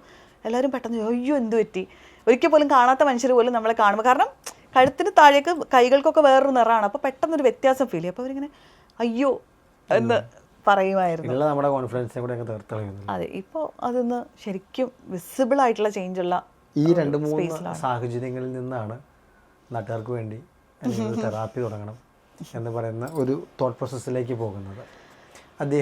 ഇദ്ദേഹവുമായിട്ട് ജോയിൻ ചെയ്യുന്നത് എങ്ങനെയാണ്? നമ്മളിപ്പോൾ ഒരു 5 വർഷമായില്ലേ പരിചയപ്പെട്ടിട്ട്. ഈ ഒരു 5 വർഷത്തിൽ ഞങ്ങൾ സംസാരിച്ച് തുടങ്ങിയപ്പോഴൊക്കെ നമ്മൾ വളരെ ഡീപ്പായിട്ടുള്ള ഒരു മനുഷ്യൻ്റെ ഹീലിങ്ങിനെ കുറിച്ചും ഇമോഷണലി അവർ ഫേസ് ചെയ്യുന്ന ചാലഞ്ചസിനെ കുറിച്ചും ജീവിതത്തിൻ്റെ പർപ്പസിനെ കുറിച്ചും ഞങ്ങൾ ഈ പറഞ്ഞു കഴിഞ്ഞാൽ കുറേ സ്പിരിച്വലായിട്ടുള്ള കാര്യങ്ങൾ അല്ലെങ്കിൽ കുറച്ച് അങ്ങനെയുള്ള കാര്യങ്ങളെക്കുറിച്ചാണ് ഞങ്ങൾ കൂടുതലും സംസാരിച്ചിട്ടുണ്ടായിരുന്നത്. അപ്പോൾ പൊതുവേ ആൾക്കാർ നോക്കുമ്പോൾ മീഡിയ ബാക്ക്ഗ്രൗണ്ടിൽ നമ്മളെപ്പോഴും ചാനൽ പ്രോഗ്രാം കോണ്ടന്റ് ഇതൊക്കെ ആയിരിക്കും ഡിസ്കസ് ചെയ്യാമെന്ന് വിചാരിച്ചാലും നമ്മൾ വളരെ ഇത്തരം കാര്യങ്ങളിൽ നമുക്ക് കോമൺ ഇൻട്രസ്റ്റ് ഉണ്ടെന്നുള്ളത് മനുഷ്യരെ കുറിച്ച് സംസാരിക്കാൻ തീർച്ചയായിട്ടും. അപ്പം അങ്ങനെ ഒരു കോമൺ ഇൻട്രസ്റ്റ് ഉണ്ടെന്നുള്ളത് മനസ്സിലായി. അപ്പോൾ ഞാൻ ഇപ്പോൾ ഉനൈസിനെ പരിചയപ്പെടുന്ന ആ ഒരു കാലഘട്ടത്തിലൊക്കെ തന്നെയാണ് ഞാൻ ICF സർട്ടിഫൈഡ് ആയിട്ടുള്ളൊരു ലൈഫ് കോച്ചായത്. ഇൻ്റർനാഷണൽ കോച്ചിങ് ഫെഡറേഷൻ എന്ന് പറയുന്നൊരു ഫെഡറേഷൻ ഉണ്ട്. അപ്പോൾ അതിൽ നിന്ന് സർട്ടിഫൈഡ് ആയിട്ടുള്ളൊരു കോച്ചായി മാറിയത് ഞാൻ എൻ്റെ ചുറ്റുവട്ടത്തുള്ള എന്നോട് കഥകൾ പറയാൻ പറ്റുന്ന മനുഷ്യരെ കേൾക്കാനുള്ളൊരു കപ്പാസിറ്റി ഉണ്ടാക്കി എടുക്കാൻ വേണ്ടി ചെയ്ത കാര്യമാണ്. അപ്പോൾ അതങ്ങനെ ചെയ്തു തുടങ്ങിയ സമയത്ത് എൻ്റെ അടുത്തേക്ക് ഒരുപാട് ആൾക്കാർ വരാൻ തുടങ്ങി. പക്ഷേ ഇവരിൽ പലരെയും എനിക്ക് സപ്പോർട്ട് ചെയ്യാൻ പറ്റും, അതായത് എൻ്റെ കപ്പാസിറ്റിയിൽ നിന്നുകൊണ്ട് എൻ്റെ അറിവിൻ്റെ പരിധിയിൽ നിന്നുകൊണ്ട് ഹെൽപ്പ് ചെയ്യാൻ പറ്റുന്ന കാര്യങ്ങളല്ല, അതിൻ്റെ ബിയോണ്ട് ആയിട്ടുള്ള ഒരുപാട് കാര്യങ്ങളുണ്ട്. ഡീപ്പായിട്ടുള്ള സൈക്കോളജിക്കൽ സപ്പോർട്ട് ആവശ്യമുള്ള ആളുകൾ വന്നു തുടങ്ങി. അപ്പോൾ ഞാൻ ഇവരെ ആരെങ്കിലും എനിക്ക് പരിചയമുള്ള ഏതെങ്കിലും തെറപ്പിസ്റ്റുകളുടെ അടുത്തേക്കൊക്കെ പറഞ്ഞു വിടാൻ തുടങ്ങി.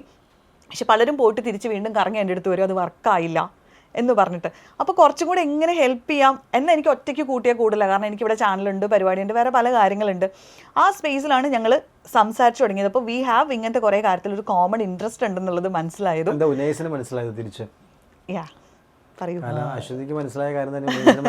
അല്ല ഈ പറഞ്ഞ പോലെ തന്നെയുള്ള കാര്യങ്ങളാണ്. ഒന്നാമത്തത് ഞാൻ എല്ലാവരുമായിട്ടും ജെല്ലാവൂല, എനിക്ക് ഭയങ്കര പാടാണ്. ഞാൻ എല്ലാവരും ജെല്ലാവില്ല എന്ന് പറഞ്ഞിട്ടുണ്ടെങ്കിൽ എല്ലാവരുമായിട്ട് സൗഹൃദം ഉണ്ടാവും. പക്ഷേ ഒരു സൗഹൃദത്തിൻ്റെ അപ്പുറത്തേക്ക് ആൾക്കാരുമായിട്ട് കണക്ട് ചെയ്യൽ ഭയങ്കര പാടാണ്. കാരണം ഞാൻ സംസാരിക്കുന്ന കാര്യങ്ങൾ ഓപ്പോസിറ്റ് നിൽക്കുന്ന ആൾക്ക് മനസ്സിലാവില്ല, അല്ലെങ്കിൽ അവർക്ക് ഇൻട്രസ്റ്റ് ഇല്ലാത്ത കാര്യങ്ങളായിരിക്കും ഞാൻ സംസാരിക്കുന്നത്. അപ്പം ഇതെങ്ങനെയോ ഈ പറഞ്ഞ പോലെ ഒരു യൂട്യൂബ് ചാനൽ തുടങ്ങിയുള്ള ബന്ധമാണെങ്കിലും പോകെ പോകെ പല കാര്യങ്ങളും സംസാരിക്കുകയും ഞങ്ങളുടെ ഐഡിയോളജീസ് സെയിം ആയിട്ട് വരികയും ഈ ചില കാര്യങ്ങൾ മെൻ ടു ബി ആണെന്ന് പറയുന്ന പോലെ ഈ ബിക്കമിങ്ങിലേക്ക് എത്തുന്ന ഒരു ജേണി ഇതുവരെ തിരിഞ്ഞു നോക്കുമ്പം അതൊരു മെൻ ടു ബി ആയിട്ടാണ് ഫീൽ ചെയ്യുന്നത്. അത് ഉണ്ടാവേണ്ടത് തന്നെയായിരുന്നു എന്നാണ് ഫീൽ ചെയ്യുന്നത്. അപ്പം അശ്വതിനെ പരിചയപ്പെട്ട് ഇത്തരം കാര്യങ്ങളൊക്കെ സംസാരിച്ച് ഒരുമിച്ച് എന്തൊക്കെയോ കാര്യങ്ങൾ ചെയ്യാൻ പറ്റും എന്നുള്ള ഒരു സംഭവം മനസ്സിലായപ്പോഴാണ് എന്തുകൊണ്ട് ഇത്തരം കാര്യങ്ങളിലേക്ക് മൂവ് ചെയ്തുകൂടാന്ന് തീരുമാനിക്കുന്നത്. അതായത് എനിക്ക് തോന്നിയിട്ടുള്ളതെന്ന് വെച്ചാൽ ഞാൻ പെട്ടെന്ന് സർവീസ് ഓറിയൻറ്റഡ് ആയിട്ടുള്ള കാര്യങ്ങളാണ് ഞാൻ ഫോക്കസ് ചെയ്യുന്നത്. അപ്പം ഞാൻ അതിൻ്റെ ബിസിനസ് സൈഡ് വളരെ ലേറ്റായിട്ട് മാത്രം ആലോചിക്കുന്ന ആളാണ്. അതായത് ഇപ്പം ഞാൻ എൻ്റെ ഒരു സമയത്തിന് ഒരു ബൗണ്ടറി വെക്കുമോ അങ്ങനെയൊന്നും ചെയ്യാണ്ട് ഞാൻ ഓക്കെ സെർവ് ചെയ്യാൻ നമുക്ക് ആ ഒരു പോയിന്റിൽ നിൽക്കുന്ന ആൾ. പക്ഷേ ഇത് ഒരുപാട് ആളുകളിലേക്ക് സ്ട്രക്ചേർഡ് ആയിട്ട് എത്തിക്കണം എന്നുണ്ടെങ്കിൽ ഇതിൻ്റെ പുറകിൽ കൃത്യമായിട്ടൊരു സ്ട്രാറ്റജി ബിൽഡ് ചെയ്യാൻ പറ്റുന്ന, ഇതിന് ഇമോഷണലി മാത്രമായിട്ടല്ലാതെ ബാലൻസ് ചെയ്തെടുക്കാൻ പറ്റുന്ന ഒരാൾ ഉറപ്പായിട്ടും വേണം. അപ്പോൾ എനിക്ക് പലപ്പോഴും ഞാൻ എൻ്റെ ഐഡിയാസ് ഒരാളെയാണ് ഈ ഒരാൾ. അപ്പോൾ ഞാൻ പലപ്പോഴും എൻ്റെ ഐഡിയാസ് സംസാരിക്കുന്ന സമയത്ത് ഉനൈസ് എപ്പോഴും പറയുന്ന കാര്യം, ഈ ഐഡിയ നല്ലതാണ്, പക്ഷെ അത് ഇപ്പം ഇങ്ങനെ കൊണ്ട് എക്സിക്യൂട്ട് ചെയ്ത് കഴിഞ്ഞാൽ അത് കുളമാവും. അപ്പം നമുക്ക് ഇങ്ങനെ ഒരു പ്ലാനിങ് അതിൻ്റെ പുറകിലുണ്ട്, ഇങ്ങനെ അതിനെ സ്ട്രക്ചർ ചെയ്യണ്ടേ, ഇങ്ങനെ അതിന് ഫണ്ട് കണ്ടുപിടിക്കണ്ടേ എന്നൊക്കെ ചോദിക്കുമ്പോൾ ഞാൻ കാര്യം ഞാനാണ് MBA പഠിച്ചത്, പക്ഷേ പ്രാക്ടിക്കലാവണില്ല. അപ്പോൾ ആ ഒരു പോയിന്റിലാണ് നമുക്ക് കോംപ്ലിമെൻ്റ് ചെയ്യാൻ പറ്റുന്ന കുറേ ഏരിയാസ് ഉണ്ട്, നമുക്ക് ഒരുമിച്ച് വർക്ക് ചെയ്യാൻ പറ്റുന്ന കുറേ ഏരിയാസ് ഉണ്ടെന്നുള്ളത് മനസ്സിലായത്. അങ്ങനെയാണ് നിങ്ങൾ ഒരുമിക്കുന്നത്. യെസ്. നിങ്ങൾ ഒരുപാട് വ്യക്തികളെ കാണുന്ന ആൾക്കാർ, ഒരുപാട് ആൾക്കാരെ കാണുന്നുണ്ട്, ഒരുപാട് പേരുടെ ജീവിതത്തിൽ നിന്ന് മാറ്റിമറിക്കുന്നുണ്ട്. അപ്പോൾ എന്താണ് ഇന്നത്തെ മനുഷ്യൻ നേരിടുന്ന പ്രധാനപ്പെട്ട പ്രശ്നങ്ങൾ എന്തൊക്കെയാണ്? അശ്വതിക്ക് എന്താ തോന്നുന്നത്? മനുഷ്യർ സ്ട്രെസ് ഇല്ലാത്ത മനുഷ്യരില്ല എന്നുള്ളതാണ്. നമ്മൾ കാണുന്ന ഒരു 5 പേരെ കണ്ടു കഴിഞ്ഞാൽ അതിൽ ഒരാൾക്ക് ഉറപ്പായിട്ടും എന്തെങ്കിലും കഠിനമായിട്ടുള്ളൊരു മെൻ്റൽ ഹെൽത്ത് കൺസേൺ ഉള്ള ആളാണ് എന്നാണ് ഇപ്പോഴത്തെ നമ്മുടെ സ്റ്റാറ്റിസ്റ്റിക്സ് ഒക്കെ പറയുന്നത്. അത് തന്നെയാണ്, മെൻ്റൽ ഹെൽത്ത് വളരെ വീക്കായിട്ടുള്ളൊരു ജനറേഷനെയാണ് നമ്മളിപ്പോൾ കണ്ടുകൊണ്ടിരിക്കുന്നത്. ഉനൈസിന് എന്താ തോന്നുന്നത്? ഞാൻ മനസ്സിലാക്കുന്നത് ഇത് ഒരു നല്ല കണക്ഷൻ ഇല്ല, അല്ലെങ്കിൽ ആളുകൾക്ക് റിലേ ചെയ്യാൻ പറ്റുന്ന കണക്ഷൻസ് അല്ല. ഇപ്പം ഭയങ്കര ബിസി ആയിട്ടുള്ള ജീവിതമാണ് എല്ലാവരുടെയും. അപ്പം അതുകൊണ്ട് തന്നെ ഒന്ന് മനസ്സ് തുറന്ന് സംസാരിക്കാനോ അല്ലെങ്കിൽ എന്തെങ്കിലും ഒരു കാര്യത്തിന് ഒരുമിച്ചിരിക്കാനോ പറ്റാത്ത അത്ര ബിസി ആയിപ്പോയി എല്ലാവരും. അപ്പോൾ അതുകൊണ്ട് തന്നെ ഈ സ്ട്രെസ്സ് സ്വാഭാവികമായിട്ടും നമുക്ക് ഒന്ന് വെൻ്റ് ഔട്ട് ചെയ്യാനുള്ളൊരു സ്പേസ് ഇല്ലാണ്ട് വരുമ്പോൾ തന്നെ ഭയങ്കരമായിട്ട് സ്ട്രെസ്ഡ് ഔട്ട് ആവും ആൾക്കാർ. അപ്പോൾ ആ ഒരു ബുദ്ധിമുട്ട് ഭയങ്കരമായിട്ടുണ്ട് എല്ലാവർക്കും. ഇപ്പം 3 പേര് കൂടി അല്ലെങ്കിൽ 4 പേര് കൂടി ഒരു വർത്തമാനത്തിലിരിക്കുമ്പോഴും നമ്മൾ ബേസിക്കലി നമുക്കതിൽ നിന്ന് എന്ത് ബെനിഫിറ്റ് ഉണ്ടെന്നുള്ളതിൽ അങ്ങനെ ആയിട്ടുണ്ട്. നമ്മൾ കുറച്ച് കാലങ്ങളായിട്ട് മനുഷ്യർ നമ്മൾ ഒന്നിനും വേണ്ടിയതല്ലാതെ ഒരു ജഡ്ജ്മെൻറ്റും ഇല്ലാണ്ട് അങ്ങനെ ടുഗദർ ആവുന്ന സ്പേസ്, സത്യം പറഞ്ഞാൽ മനുഷ്യരുടെ ബ്രെയിനിന് അത് വളരെ അത്യാവശ്യമായിട്ടുള്ള, നമ്മൾ സാമൂഹ്യ ജീവി എന്ന് പറയുമ്പോൾ അത് അതിൻ്റെ സെൻസിൽ തന്നെയാണ്. നമുക്ക് ആ കൂട്ടായ്മകൾ വളരെ ഇമ്പോർട്ടൻ്റ് ആണ്. അതൊന്നും ഉണ്ടാകുന്നില്ല എന്നുള്ളതാണ്. അതുണ്ടാവുന്നില്ല എന്നുള്ളതൊരു ഒരു ഇനി ഞാൻ ചോദ്യത്തിലേക്ക് പോട്ടെ. എനിക്ക് ഭയങ്കര കൗതുകം തോന്നിയിട്ടുണ്ട്. പണ്ട് ഈ കോവിഡ് സമയത്തൊക്കെ അശ്വതിനെ നോക്കുമ്പോൾ അശ്വതി ഫേസ്ബുക്കിലൊക്കെ എന്നെ വിളിക്കൂ, എന്നോട് സംസാരിക്കൂ, പ്രശ്നം തീർക്കും എന്നൊക്കെ പറഞ്ഞിട്ടുണ്ടായിരുന്നു. എന്ത് സംഭവിച്ചു അങ്ങനെയൊക്കെ ചെയ്തപ്പോൾ? അതും ഈ പറഞ്ഞ പോലെ എൻ്റെ ഒരു എടുത്തുചാട്ടത്തിൽ സംഭവിച്ചൊരു കാര്യമാണ്. പക്ഷേ അതെൻ്റെ ഇന്നത്തെ ഒരു ജേർണീനെ തിരിഞ്ഞു നോക്കുമ്പോൾ ഡിഫൈൻ ചെയ്തിട്ടുള്ളൊരു കാര്യമാണ്. എനിക്ക് തോന്നുന്നത് ഞാൻ ആ ഒരു പോസ്റ്റ് ഇടുന്ന സമയത്ത് അപ്പം നമ്മൾ പരിചയം ഉള്ള സമയമല്ല ഇല്ല.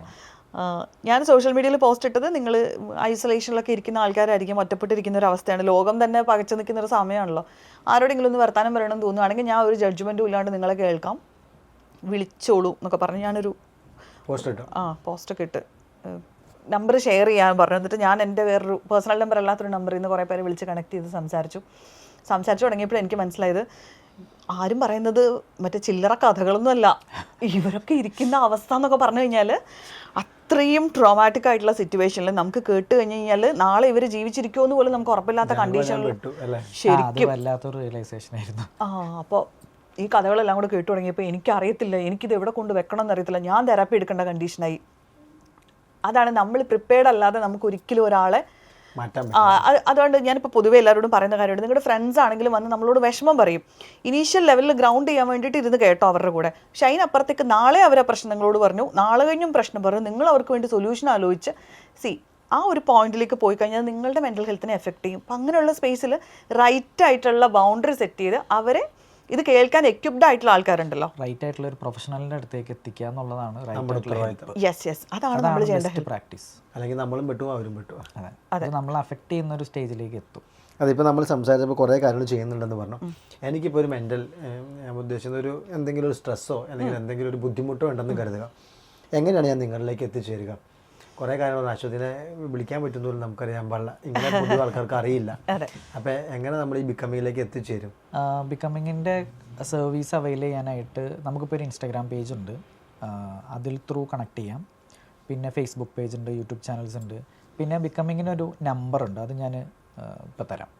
അപ്പോൾ ആ നമ്പറിൽ വാട്സപ്പ് ചെയ്ത് കഴിഞ്ഞാൽ ബിക്കമിങ്ങിൻ്റെ എല്ലാവിധ സർവീസും അവൈൽ ചെയ്യാവുന്നതാണ്. ആ നമ്പർ വഴി നമുക്ക് ഡെഡിക്കേറ്റഡ് ആയിട്ടൊരു ടീമുണ്ട്. ആ ടീം നിങ്ങളെ സംസാരിച്ചിട്ട് നിങ്ങൾക്ക് വേണ്ട റൈറ്റ് ആയിട്ടുള്ള ആളുകളിലേക്ക് നിങ്ങളെ ഗൈഡ് ചെയ്യും. എന്ത് തരം പ്രശ്നത്തിനും നിങ്ങൾക്ക് സൊല്യൂഷൻ ഉണ്ട്? തീർച്ചയായിട്ടും. നമുക്കിപ്പോൾ ഉള്ളത്, ഇപ്പം നിങ്ങളിപ്പോൾ ആദ്യം ഒരു കൺസേണുമായിട്ട് വരുന്ന സമയത്ത് ആദ്യം തന്നെ, അതായത് ആ വാട്സപ്പ് അറ്റൻഡ് ചെയ്യുന്നത് തന്നെ ഒരു സൈക്കോളജിസ്റ്റാണ്. അപ്പോൾ അവർ നിങ്ങളോട് എന്താണ് പ്രൈമറി കൺസേൺ, ഇപ്പം എന്താ ഫേസ് ചെയ്തുകൊണ്ടിരിക്കുന്നത് എന്നുള്ളത് ചോദിക്കും. അപ്പോൾ ഇതിന് പറ്റുന്ന തെറപ്പിസ്റ്റുകൾ ആരൊക്കെയാണെന്നുള്ളത് അവർ സജസ്റ്റ് ചെയ്യും. അല്ലെങ്കിൽ ഇപ്പം നമ്മൾ അഫോർഡബിലിറ്റി നമ്മൾ നോക്കേണ്ട കാര്യം, അപ്പോൾ എല്ലാവർക്കും എല്ലാം അഫോർഡ് ചെയ്യാൻ പറ്റണം എന്നില്ല. അപ്പോൾ നമ്മളൊരു പ്രൈസ് റേഞ്ച് വെച്ചിട്ടുണ്ട്. മൾട്ടിപ്പിൾ റേഞ്ചിൽ അവൈലബിൾ ആവുന്ന തെറപ്പിസ്റ്റുകളെ നമ്മൾ ഈ പ്ലാറ്റ്ഫോമിൻ്റെ ഭാഗമാക്കിയിട്ടുണ്ട്. അപ്പോൾ നമ്മൾ അവരുടെ പ്രൊഫൈൽസ് കൊടുക്കും. ഇവർക്ക് ഏറ്റവും സ്യൂട്ടബിൾ ആണെന്ന് തോന്നുന്ന ഒരാളെ നമ്മൾ സജസ്റ്റ് ചെയ്യുകയും ചെയ്യും കേട്ടോ, ഹെൽപ്പ് ചെയ്യും. എന്നിട്ട് നമ്മൾ അവരുമായിട്ടുള്ള സെഷൻ. ഇതൊരു കാരണം നമ്മൾ നിങ്ങളെയൊക്കെ പോയി കണ്ടു എന്ന് പറഞ്ഞാലേ പൊതുവേ ഇപ്പോൾ അത് പിന്നീട് സമൂഹത്തിൽ അവർക്ക് വട്ടാണ്, അല്ലെങ്കിൽ ഒരു കല്യാണം വരുമ്പോൾ ഒരു പ്രശ്നമാണ്, അല്ലെങ്കിൽ മുന്നോട്ട് പോകുന്ന യാത്രയിൽ അവൻ പണ്ട് മരുന്ന് കഴിച്ചാണ് എന്നൊക്കെ പറയാനുള്ളൊരു സാഹചര്യമുണ്ട്. അപ്പോൾ അത് നിങ്ങളെങ്ങനെയാണ് ഒഴിവാക്കുന്നത്? ബിക്കമിങ്ങിൻ്റെ സർവീസ് തികച്ചും ഒരു കോൺഫിഡൻഷ്യലായിട്ടുള്ള രീതിയിലാണ് ഹാൻഡിൽ ചെയ്യുന്നത്. അത് ആളുകളുടെ ഡാറ്റ ആയാലും എന്തെങ്കിലും കൈൻഡ് ഓഫ് ഒരു ഇൻഫർമേഷൻ ആയാലും വളരെ സൂക്ഷിച്ച് തന്നെയാണ് അത് ഹാൻഡിൽ ചെയ്യുന്നത് നമ്മൾ. അതിപ്പം ഈ CRM ടീമിൻ്റെ കേസ് പറഞ്ഞപ്പോൾ തന്നെ അതിനകത്ത് വിളിക്കുന്നത് ഒരു നോർമൽ ആളല്ല ഈ കോൾ എടുക്കുന്നത് അല്ലെങ്കിൽ ഇവരോട് സംസാരിക്കുന്നത്. അതുപോലെ ഒരു കൺസൾട്ടൻറ്റ് സൈക്കോളജിസ്റ്റാണ് ഹാൻഡിൽ ചെയ്യുന്നത്. നോർമലി ഒരു സ്ഥലത്ത് വിളിച്ചിട്ടുണ്ടെങ്കിൽ ഫസ്റ്റ് കോളൊക്കെ എടുക്കുന്നത് അവിടുത്തെ ഒരു ടെലികോളറോ അല്ലെങ്കിൽ കൈൻഡ് ഓഫ് അങ്ങനെ ഹാൻഡിൽ ചെയ്യുന്ന ആൾക്കാരായിരിക്കും. പക്ഷെ നമ്മളുടെ എല്ലാം ഹാൻഡിൽ ചെയ്യുന്നത് കൺസൾട്ടൻറ്റ് സൈക്കോളജിസ്റ്റുകളാണ്. അപ്പോൾ അതിൻ്റെ ഒരു ഗുണം എന്താണെന്ന് വെച്ച് കഴിഞ്ഞാൽ ഇവർക്ക് ഈ കേസിനെ പറ്റി ആധികാരികമായിട്ട് ചോദിക്കാനും ഇവരിപ്പോൾ എവിടെയാണ് നിൽക്കുന്നതെന്ന് മനസ്സിലാക്കാനും റൈറ്റായിട്ടുള്ള ഒരു തെറാപ്പിസ്റ്റിൻ്റെ അടുത്തേക്ക് ഇവരെ ഹാൻഡിൽ ചെയ്യാനും പറ്റും. ഇപ്പോൾ ആരെയാണ് ഇപ്പോൾ വരുന്ന ഒരാൾക്ക് ചിലപ്പം ആരെയാണ് 100% ഒന്നും പുറത്താകില്ല എന്നുള്ളൊരു ഉറപ്പുണ്ട്. തീർച്ചയായിട്ടും ഉറപ്പുണ്ട്. അതുപോലെ ഓൺലൈനിലും അവൈലബിൾ ആണ്. നമ്മൾ ഈ വരുന്ന ആൾക്ക് ഇപ്പം ഇന്ന ആളെയാണ് കാണേണ്ടതെന്നും അല്ലെങ്കിൽ എനിക്കെന്തെങ്കിലും പ്രശ്നം, ഇപ്പോൾ ഈ മെൻ്റൽ ഹെൽത്തിൽ എല്ലാവർക്കും ഉള്ളൊരു തെറ്റിദ്ധാരണ എന്താണെന്ന് വെച്ച് കഴിഞ്ഞാൽ എന്തെങ്കിലും ഒരു പ്രശ്നം ഉണ്ടെങ്കിൽ മാത്രമാണ് വന്ന് കൺസൾട്ട് ചെയ്യേണ്ടതെന്നില്ല. നമുക്കിപ്പം എന്തെങ്കിലും ഒരു പ്രശ്നം ഉണ്ടോ എന്നുള്ളത് ഒന്ന് വെൻഡ് ഔട്ട് ചെയ്യുകയോ അല്ലെങ്കിൽ അത് ചെക്ക് ചെയ്യാൻ പറ്റുന്ന ഒരിതാണ്. ഒരു തെറാപ്പി എടുത്തു എന്ന് പറഞ്ഞതുകൊണ്ട് മാത്രം ഒന്നും സംഭവിക്കില്ല സത്യത്തിൽ. അപ്പം പിന്നെ ഉള്ളൊരു കേസാണ് ഫിസിക്കലി മാത്രം അവൈലബിലിറ്റി ഉള്ള സമയത്ത് വന്ന് കാണൽ ബുദ്ധിമുട്ടായിരിക്കും. നമ്മളിപ്പോൾ വേറെ പുറത്തുനിന്നുള്ള ഇപ്പം വിദേശത്തുനിന്ന് പോലും നമുക്ക് ക്ലയൻസ് ഉണ്ട് നമ്മുടെ ബിക്കമിങ്ങിൽ. അപ്പം ഓൺലൈനിൻ്റെ ഒരു അവൈലബിലിറ്റി, ഓൺലൈനായിട്ട് ഇത് സർവീസ് നമുക്ക് എടുക്കാൻ പറ്റും എന്നുള്ളത് ഒരു അഡ്വാൻറ്റേജ് ആണ്. ഇപ്പോൾ എവിടെ ഇരുന്നാണ് ലോകത്തിൻ്റെ ഏത് പാർട്ടിലിരുന്ന് വേണമെങ്കിലും നമുക്ക് ഈ സർവീസൊക്കെ അവൈൽ ചെയ്യാൻ പറ്റും എന്നുള്ളത് ഒരു ഗുണമാണ് എല്ലാവർക്കും ആക്ച്വലി. പിന്നെ ഞാൻ ഒരു കാര്യം കൂടി ചോദിക്കണമെന്ന് വിചാരിച്ചു. കാരണം കഴിഞ്ഞ ദിവസങ്ങളിലൊക്കെ പത്രത്തിൽ വാർത്ത വന്നിരുന്നു, ഒരു കുട്ടി മെൻ്റൽ സ്ട്രെസ് കാരണം ജോലി സ്ഥലത്ത്, കോർപ്പറേറ്റ് ജോലി സ്ഥലത്ത് ആത്മഹത്യ ചെയ്യുക, അത് പിന്നീട് ആ ബ്രാൻഡിന് പോലും മോശമാകുന്ന ഒരു സാഹചര്യം ഉണ്ടായിരുന്നു. അപ്പോൾ ഈ കോർപ്പറേറ്റുകൾ നേരിടുന്ന ഏറ്റവും വലിയ പ്രശ്നം അവർക്ക് തൊഴിലാളികളുടെ ഒരു വർക്ക് കൾച്ചർ ക്രിയേറ്റ് ചെയ്യാൻ പറ്റുന്നില്ല, അല്ലെങ്കിൽ അവരുടെ ഒരു പ്രൊഡക്ടിവിറ്റി യൂട്ടിലൈസ് ചെയ്യാൻ പറ്റുന്നില്ല എന്നുള്ള പ്രശ്നങ്ങളൊക്കെ ഉണ്ട്. അപ്പോൾ നിങ്ങൾക്ക് ഈ കോർപ്പറേറ്റുകളെയൊക്കെ ഹെൽപ്പ് ചെയ്യാനുള്ള എന്തെങ്കിലും പദ്ധതികളോ കാര്യങ്ങളോ ഉണ്ടോ? ബേസിക്കലി നമുക്ക് 2 തരം സർവീസുകളുള്ളത്. അതിലൊന്നാണ് ലൈഫ് കോച്ചിങ് എന്ന് പറയുന്നത്. അവിടെ എല്ലാം നമ്മുടെ ബിക്കമിങ്ങിലുമായിട്ട് അസോസിയേറ്റ് ചെയ്യുന്ന എല്ലാവരും ICF സർട്ടിഫൈഡ് ആയിട്ടുള്ള ICFൻ്റെ ഗൈഡ് ലൈൻസ് പാലിക്കുന്ന ലൈഫ് കോച്ചസ് ആണ്. പിന്നെ നമുക്കുള്ളത് ഒരു സൈക്കോളജി വിങ് ആണ്. അവിടെ ക്ലിനിക്കൽ സൈക്കോളജിസ്റ്റുകൾ ഹെഡ് ചെയ്യുന്ന ഒരു ടീം തന്നെയുണ്ട്.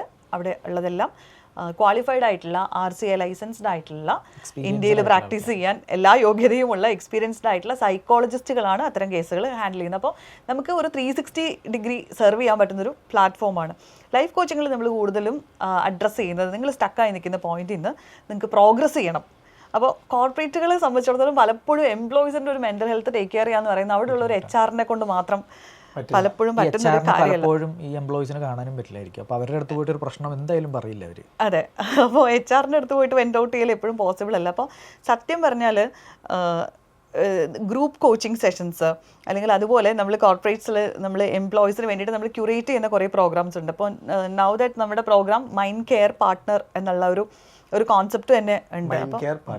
മൈൻഡ് കെയർ പാർട്ട്ണർഷിപ്പ് അതെന്താണെന്ന് വെച്ച് കഴിഞ്ഞാൽ നമുക്ക് ആനുവലി അല്ലെങ്കിൽ ക്വാർട്ടർലി റിന്യൂ ചെയ്യാൻ പറ്റുന്നൊരു പോളിസി പോലെ ചെയ്യുകയാണ്. അപ്പോൾ അത് ഏതെങ്കിലും ഒരു ഇൻസ്റ്റിറ്റ്യൂഷനിൽ നമ്മളത് ചെയ്യുകയാണെങ്കിൽ we will take care of your employees mental health എന്നുള്ള രീതിയിലാണ് നമ്മളെ ടീം കംപ്ലീറ്റ്ലി HR ആയിട്ട് കോർഡിനേറ്റ് ചെയ്തിട്ട് കംപ്ലീറ്റ് സംഭവങ്ങൾ നമ്മൾ ചെയ്യും. മനസ്സിലായി. അപ്പോൾ ശരിക്കും പറഞ്ഞാൽ നിങ്ങളുടെ കയ്യിൽ ഒരു വെടിക്കുള്ള എല്ലാ കോപ്പും ഉണ്ട്. തീർച്ചയായിട്ടും ഞങ്ങൾ ഇത് തുടങ്ങിയ സമയത്ത് ഇത് ഈ പറഞ്ഞ പോലെ ഞങ്ങൾക്കും ഇതിനകത്തൊരു വിശ്വാസം വന്നു തുടങ്ങുന്നത്. കാര്യം നമ്മളിത് ചെയ്യാൻ പോവാണ്, നമ്മളുടെ ഒരു ലോങ് ജേണിയാന്നൊക്കെ നമുക്ക് തോന്നിയാലും ഒരു പോയിന്റിൽ നമുക്ക് തോന്നണം ഈ സാധനം ഇത് പേ ബാക്ക് ചെയ്യുമോ, അല്ലെങ്കിൽ കുറേ പേരുടെ ലൈഫിൽ ഇമ്പാക്റ്റ് ഉണ്ടാകുന്നുണ്ടെന്നുള്ളൊരു വിശ്വാസത്തിൽ ഞങ്ങൾക്ക് ഇതിൻ്റെ ഒരു തുടക്ക കാലഘട്ടത്തിൽ തന്നെ ഞങ്ങൾക്കിത് മനസ്സിലായി. പക്ഷെ ഇപ്പോൾ ഞങ്ങളുടെ ടീമിനും അതിൽ ഭയങ്കര വിശ്വാസം വന്നിട്ടുണ്ട്. കാരണം അത്രയും നല്ല രീതിയിൽ ക്വാളിറ്റി കൊടുക്കാൻ പറ്റുന്നുണ്ടെന്നുള്ളത് ഈ ഫീഡ്ബാക്സിൽ കൂടെ ഇത് കിട്ടുമ്പം ഞങ്ങൾ ഭയങ്കര ഹാപ്പിയാണ്. ഇനി നമുക്ക് ബിസിനസ്സൊക്കെ വിട്ടിട്ട് 2 പേഴ്സണൽ ചോദ്യങ്ങളോടുകൂടി നമ്മളിത് അവസാനിപ്പിക്കുകയാണ്. ചോദിക്കും. ഒന്നാമത്തെ ചോദ്യം 2 പേരുടെയും കൂടിയാണ്.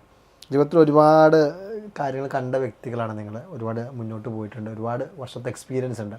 എന്താ നിങ്ങളുടെ ജീവിതത്തിൽ ഏറ്റവും ഒരു പ്രൗഡായിട്ടുള്ളൊരു മൊമെൻ്റ് എന്താണ് വ്യക്തിഗതമായിട്ട് പറഞ്ഞിട്ടുണ്ടെങ്കിൽ? ബിക്കമിങ്ങിനെ സംബന്ധിച്ച് പറയുകയാണെങ്കിൽ എവറി ഡേ ഞങ്ങൾക്ക് അതുപോലെയുള്ള പ്രൗഡ് മൊമെൻറ്റ്സ് ഉണ്ടാവാറുണ്ട്. അതിപ്പോൾ ഏതെങ്കിലും ഒരു ക്ലയൻറ്റ് അവരോടൊരു ഫീഡ്ബാക്ക് തരുന്ന സമയത്തായിരിക്കാം, അല്ലെങ്കിൽ അവർ പറയുക നിങ്ങൾ അന്ന് ഒരു റൈറ്റ് തെറാപ്പിസ്റ്റിൻ്റെ അടുത്തേക്ക് വിട്ടതുകൊണ്ട്, അല്ലെങ്കിൽ നിങ്ങൾ ഞങ്ങളെ ആ സമയത്ത് കേട്ടതുകൊണ്ട്, അല്ലെങ്കിൽ ഇങ്ങനൊരു പ്ലാറ്റ്ഫോം ഉള്ളത് കൊണ്ടാണ് നമ്മളിന്നും ജീവിച്ചിരിക്കുന്നത് എന്നുള്ളത്. നമ്മൾ പക്ഷെ സത്യത്തിൽ നമ്മളൊരു നിമിത്തമാവുന്നത് മാത്രമേ ഉള്ളൂ. നമ്മളല്ലെങ്കിൽ വേറൊരു സർവീസ് കൊടുക്കുന്ന ആളവർക്ക് ചിലപ്പോൾ കൊടുത്തേനെ, പക്ഷെ ആ സമയത്ത് നമ്മൾ ത്രൂ ആണ് അത് നടന്നത് എന്നുള്ളത് നമ്മളെ ഭയങ്കര പ്രൗഡാക്കുന്ന, സന്തോഷം ഉണ്ടാക്കുന്ന കാര്യം തന്നെയാണ്. വ്യക്തിഗതമായിട്ട് ചോദിച്ചു കഴിഞ്ഞാൽ എനിക്ക് എൻ്റെ ലൈഫിൽ അങ്ങനെ പ്രൗഡായിട്ടുള്ള കുറേ മൊമെൻറ്റ്സ് കിട്ടിയിട്ടുള്ള ഒരാളാണ്. ആ കാര്യത്തിൽ ഞാൻ വളരെ ഭാഗ്യവതിയാണെന്ന് തന്നെ വിശ്വസിക്കുന്ന ഒരാളാണ് തീർച്ചയായിട്ടും. അപ്പം അങ്ങനെ അതിപ്പോൾ എന്താ പറയുക, അങ്ങനെ എനിക്കങ്ങനെ ഒരു പ്രൗഡ് മൊമെൻ്റ് എന്നല്ല. പക്ഷേ എനിക്ക് പേഴ്സണലി തോന്നാറുള്ളത് എനിക്ക് എൻ്റെ കുട്ടികളുടെ കാര്യത്തിൽ, അല്ലെങ്കിൽ അവർ ജീവിതത്തിനോട് ചില കാര്യങ്ങളിൽ പ്രതികരിക്കുന്ന രീതിയൊക്കെ എനിക്ക് ഭയങ്കരമായിട്ട് എന്നെ പ്രൗഡാക്കുന്ന കാര്യങ്ങളുണ്ട്. അപ്പോൾ അതെ, നമ്മുടെ പേരൻറ്റിങ്ങിൻ്റെ അതിൻ്റെ ഗുണഫലം നമ്മൾ ഏതെങ്കിലുമൊക്കെ പോയിന്റിലായിരിക്കുമല്ലോ കുട്ടികൾ തിരിച്ച് റിഫ്ലക്റ്റ് ചെയ്യുന്ന ചില മൊമെൻറ്റ്സ് ഉണ്ട്. അപ്പോൾ ആ മൊമെൻറ്റ്സ് കാണുമ്പോൾ ഞാൻ ഭയങ്കര പ്രൗഡ് ആവാറുണ്ടെന്ന് തോന്നാറുണ്ട്. എനിക്കും ബിക്കമിങ്ങിൻ്റെ കാര്യത്തിൽ ഇത് തന്നെയാണുള്ളത്. ആളുകൾ ബിക്കമിങ്ങിൻ്റെ കാര്യം ഒരാൾ എൻ്റെ കാര്യത്തിൽ ഞാൻ മുമ്പ് സംസാരിച്ച പോലെ ഫിനാൻഷ്യലായിട്ട് വളരെ സ്ട്രഗിൾ ചെയ്ത് വന്നൊരു പോയിൻ്റ് ഉണ്ട്. അപ്പം എനിക്ക് അമ്മയാണ് കൂട്ട് ഉണ്ടായിരുന്നത് ഓൾമോസ്റ്റ് മിക്ക കേസിലും. അതിപ്പോൾ എഡ്യൂക്കേഷൻ്റെ കേസിലായാലും അവർ സംസാരിച്ച് പല കാര്യങ്ങളിലും സപ്പോർട്ട് തന്നുകൊണ്ടാണ് എനിക്ക് എഡ്യൂക്കേഷൻ്റെ കാര്യത്തിൽ കുറേ സംഭവങ്ങൾ ചെയ്യാൻ പറ്റിയത്. പിന്നെ അതുപോലെ തന്നെ ഈ ഫിനാൻഷ്യലി സ്ട്രഗിൾ ചെയ്ത് പലരോടും ചോദിച്ചും മേടിച്ചും ഒക്കെ ബിൽഡ് ചെയ്തിട്ടുള്ള ആ ഒരു ക്യാഷ് വെച്ചിട്ടൊക്കെയാണ് ഞാൻ പഠിച്ചിട്ടുള്ളത് തുടക്ക കാലഘട്ടങ്ങളിൽ. അപ്പം അത്യാവശ്യം ഫിനാൻഷ്യലി സ്ട്രഗിളൊക്കെ മാറി ഞാനൊന്ന് കേപ്പബിളായിട്ടൊരു വന്ന സമയത്ത് പണ്ട് എൻ്റെ ഒരു എഡ്യൂക്കേഷന് വേണ്ടിയിട്ട് അമ്മ ഒരു മാല പണയം വെച്ചിട്ടുണ്ടായിരുന്നു. ആ സംഭവത്തിന് പകരം അത് എടുക്കാനൊന്നും പറ്റില്ല, അന്നേരം എന്തോ അങ്ങനെ എന്തോ പോയത്. അപ്പം അതിന് പകരം ഞാൻ 2 വള മേടിച്ച് ഒരു കവറിലിട്ട് കൊണ്ടയില് കയ്യിൽ വെച്ച് കൊടുത്തു. അതാണ് എന്നെ സംബന്ധിച്ചിടത്തോളം ഒരു അമ്മ പ്രത്യേകിച്ചും പറയും ഒന്ന് കിലുക്കി നോക്കിയിട്ട് എത്ര ഉണ്ടെന്ന് ചോദിച്ചു. ടിപ്പിക്കൽ അമ്മമാരുടെ സംഭവമാണ്. നമ്മളൊക്കെ ജീവിതത്തിൽ ഇമോഷൻസ് പ്രകടിപ്പിക്കുന്നവരാണ്. നിങ്ങൾ കരഞ്ഞേക്കണം എവിടെയാണ് ജീവിതത്തിൽ ഞാൻ ഇങ്ങനെയൊക്കെ ആയിപ്പോയി ഇനി എന്ത് ചെയ്യും എന്നോർത്ത്. കാരണം എല്ലാവരും ജീവിതത്തിൽ അങ്ങനെ ഒരു പോയിന്റ് ഉണ്ടാവുമല്ലോ. നിങ്ങൾ കരഞ്ഞേക്കണ പോയിന്റ് ഏതാ? ഞാൻ പലപ്പോഴും കരഞ്ഞിട്ടുണ്ട്. ആക്ച്വലി കരയുന്നത് ഒരു വീക്ക്നെസ് ആണെന്നൊന്നും ഞാൻ വിചാരിക്കുന്നില്ല. കരയുന്നത് ഒരു നല്ല ടൂളാണ്. ഇമോഷൻസ് എക്സ്പ്രസ് ചെയ്യാനും നമ്മളെ ഒന്ന് ഫ്രീ ആക്കാനും പറ്റുന്ന ഏറ്റവും നല്ല ബെറ്റർ, വേറെ ആരുടെ ഒരു സഹായം കിട്ടിയില്ല എന്നുണ്ടെങ്കിൽ ഏറ്റവും ബെറ്ററായിട്ട് ചെയ്യാൻ പറ്റുന്ന ഒരു പ്രോസസ്സാണ് കരച്ചിൽ.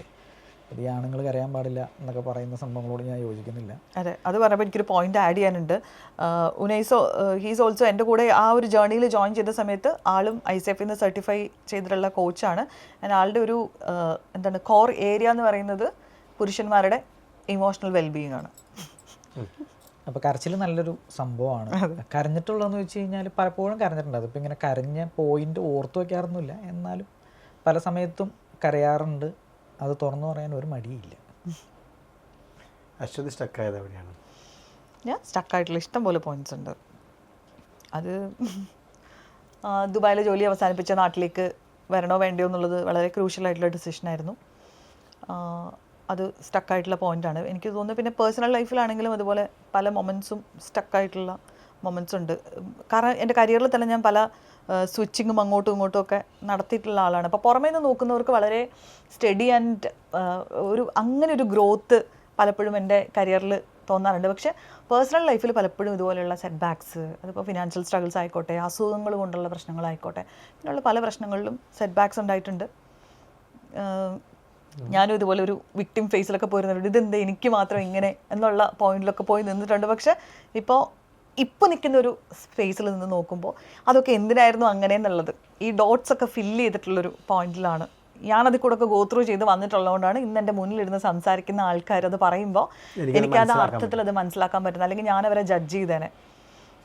അപ്പോൾ എനിക്കത് നന്നായിട്ട് കേൾക്കാൻ പറ്റുന്നതും അല്ലെങ്കിൽ അവരെ റൈറ്റ് ആയിട്ടുള്ള ഒരാളുടെ അടുത്തേക്ക് അവരെ ഗൈഡ് ചെയ്യാൻ പറ്റുന്നതും ആസ് എ പ്ലാറ്റ്ഫോം ബിക്കമിങ് ഇങ്ങനെ ബിൽഡ് ചെയ്യാൻ പറ്റുന്നതും ഒക്കെ നമുക്ക് രണ്ടുപേർക്കും ഉണ്ടായിട്ടുള്ള എക്സ്പീരിയൻസുകളുടെ, അതുകൊണ്ട് ആ എക്സ്പീരിയൻസുകളോടൊക്കെ ഗ്രാറ്റിറ്റ്യൂഡുള്ള മനുഷ്യരാണ്. തീർച്ചയായിട്ടും തീർച്ചയായിട്ടും അത് വളരെ വലിയൊരു കാര്യമാണ്. ബിക്കം എന്ന് പറയുന്ന ഈ ഒരു ബിക്കമിങ്, ഈ നിങ്ങൾക്കൊരു കമ്മ്യൂണിറ്റി ഉണ്ട്,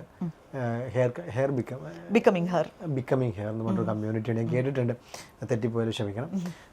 എന്താണ് നിങ്ങളുടെ ഒരു ഫ്യൂച്ചർ? എന്താണ്? കാരണം ഒരു ബ്രാൻഡ് ഉണ്ടാക്കുന്നു, മുന്നോട്ട് പോകുന്നു, എന്താണ് വിഷൻ, എന്താണ് future? Mental health is A booming industry.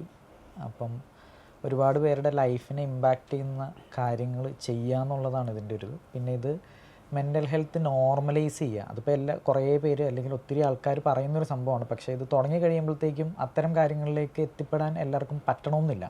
പക്ഷെ ഞങ്ങളെ സംബന്ധിച്ചിടത്തോളം ഞങ്ങൾ രണ്ടുപേരും മീഡിയയിൽ നിന്നായതുകൊണ്ട് തന്നെ അവെയർനെസ് ക്രിയേറ്റ് ചെയ്യാൻ ഞങ്ങളെ കൊണ്ട് നന്നായിട്ട് സാധിക്കും.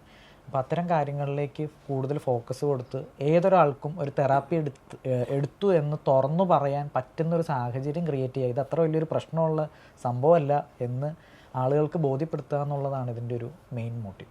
Rightly Z. അത് തന്നെയാണ് നമുക്ക് കൂടുതൽ ആളുകളിലേക്ക്. നമ്മളൊരു പനി വന്നാൽ പോയിട്ട് നമ്മൾ ഡോക്ടറെ കാണും.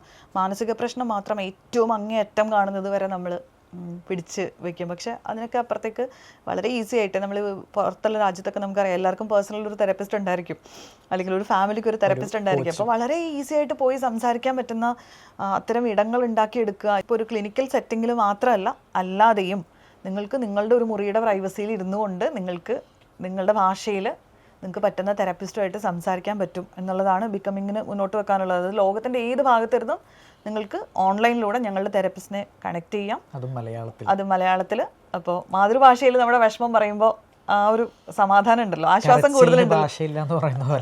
അപ്പോൾ ഇറ്റ് ഈസ് വെരി ഇമ്പോർട്ടൻറ്റ്. അപ്പോൾ അങ്ങനെയുള്ളൊരു പ്ലാറ്റ്ഫോം ഉണ്ടാക്കിയെടുക്കുക എന്നുള്ളതാണ് മെൻ്റൽ ഹെൽത്തിനെ കുറിച്ച് കൂടുതൽ ആളുകളെ അവയർനെസ് ഉണ്ടാക്കുക. അപ്പോൾ അങ്ങനെ കുറച്ച് ലോങ് ടൈം വിഷൻസ് ഉണ്ട്. ഇപ്പം ഞങ്ങൾ പറഞ്ഞതും ഇനി ഞങ്ങൾ പറയാനിരിക്കുന്നതുമായിട്ടുള്ള അനൗൺസ് ചെയ്യാനിരിക്കുന്ന കുറച്ച് പദ്ധതികളും ഉണ്ട്, മുന്നിലുണ്ട്. തീർച്ചയായിട്ടും. അപ്പോൾ നിങ്ങളുടെ എല്ലാ പദ്ധതികളും ഭയങ്കര വലിയ വിജയമായി തീരട്ടെ. ഒരുപാട് മുന്നോട്ട് പോകാൻ സാധിക്കട്ടെ. നിങ്ങളിങ്ങനെ നമ്മൾ സാധാരണഗതിയിൽ സ്പാർക്കിൻ്റെ വേദിയിൽ വന്നിരിക്കുമ്പോൾ എല്ലാവരും അവരുടെ ജീവിതാനുഭവം, അതൊരു കഥ, അങ്ങനെയൊക്കെയാണ് നമ്മൾ പോകാറുള്ളത്. അല്ലെങ്കിൽ അവരുടെ ബിസിനസ് മോഡലുകളെ കുറിച്ചാണ് കൂടുതൽ സംസാരിക്കാറുള്ളത്. ഇവിടെ നമ്മൾ ബിസിനസ് മോഡലുകളെ കുറിച്ചോ അല്ലെങ്കിൽ അങ്ങനെയുള്ള കാര്യങ്ങളെല്ലാം സംസാരിക്കുന്നത്. ഒരു മനുഷ്യൻ എങ്ങനെയാകണം, അവൻ എങ്ങനെ മുന്നോട്ട് പോകണം, അവനുണ്ടാകുന്ന പ്രശ്നങ്ങളെ എങ്ങനെ ട്രീറ്റ് ചെയ്യണം, അല്ലെങ്കിൽ അവൾക്കുണ്ടാകുന്ന പ്രശ്നങ്ങൾ എങ്ങനെ ട്രീറ്റ് ചെയ്യണമെന്ന് പറയുന്ന സമൂഹത്തെ കുറച്ച് മുന്നോട്ട് നയിക്കുന്ന വളരെ പ്രോഗ്രസീവ് ആയിട്ടുള്ളൊരു തോട്ടാണ് നിങ്ങൾക്കുള്ളത്. നിങ്ങൾ സ്റ്റക്കാണോ? നിങ്ങൾ ഇങ്ങോട്ട് വരൂ. അല്ല, നിങ്ങൾക്കും സ്റ്റക്കായാൽ വരാം അല്ലേ? അപ്പോൾ നിങ്ങൾക്ക് എല്ലാ വിജയങ്ങളും ഉണ്ടാകട്ടെ എന്ന് ആശംസിക്കുകയാണ്. അപ്പോൾ സ്പാർക്കിൻ്റെ വേദിയിൽ വന്നിരുന്നതിൽ വളരെ സന്തോഷമുണ്ട്. എല്ലാ ഭാവങ്ങളും നേരുന്നു. നന്ദി, നമസ്കാരം. Thank you so much.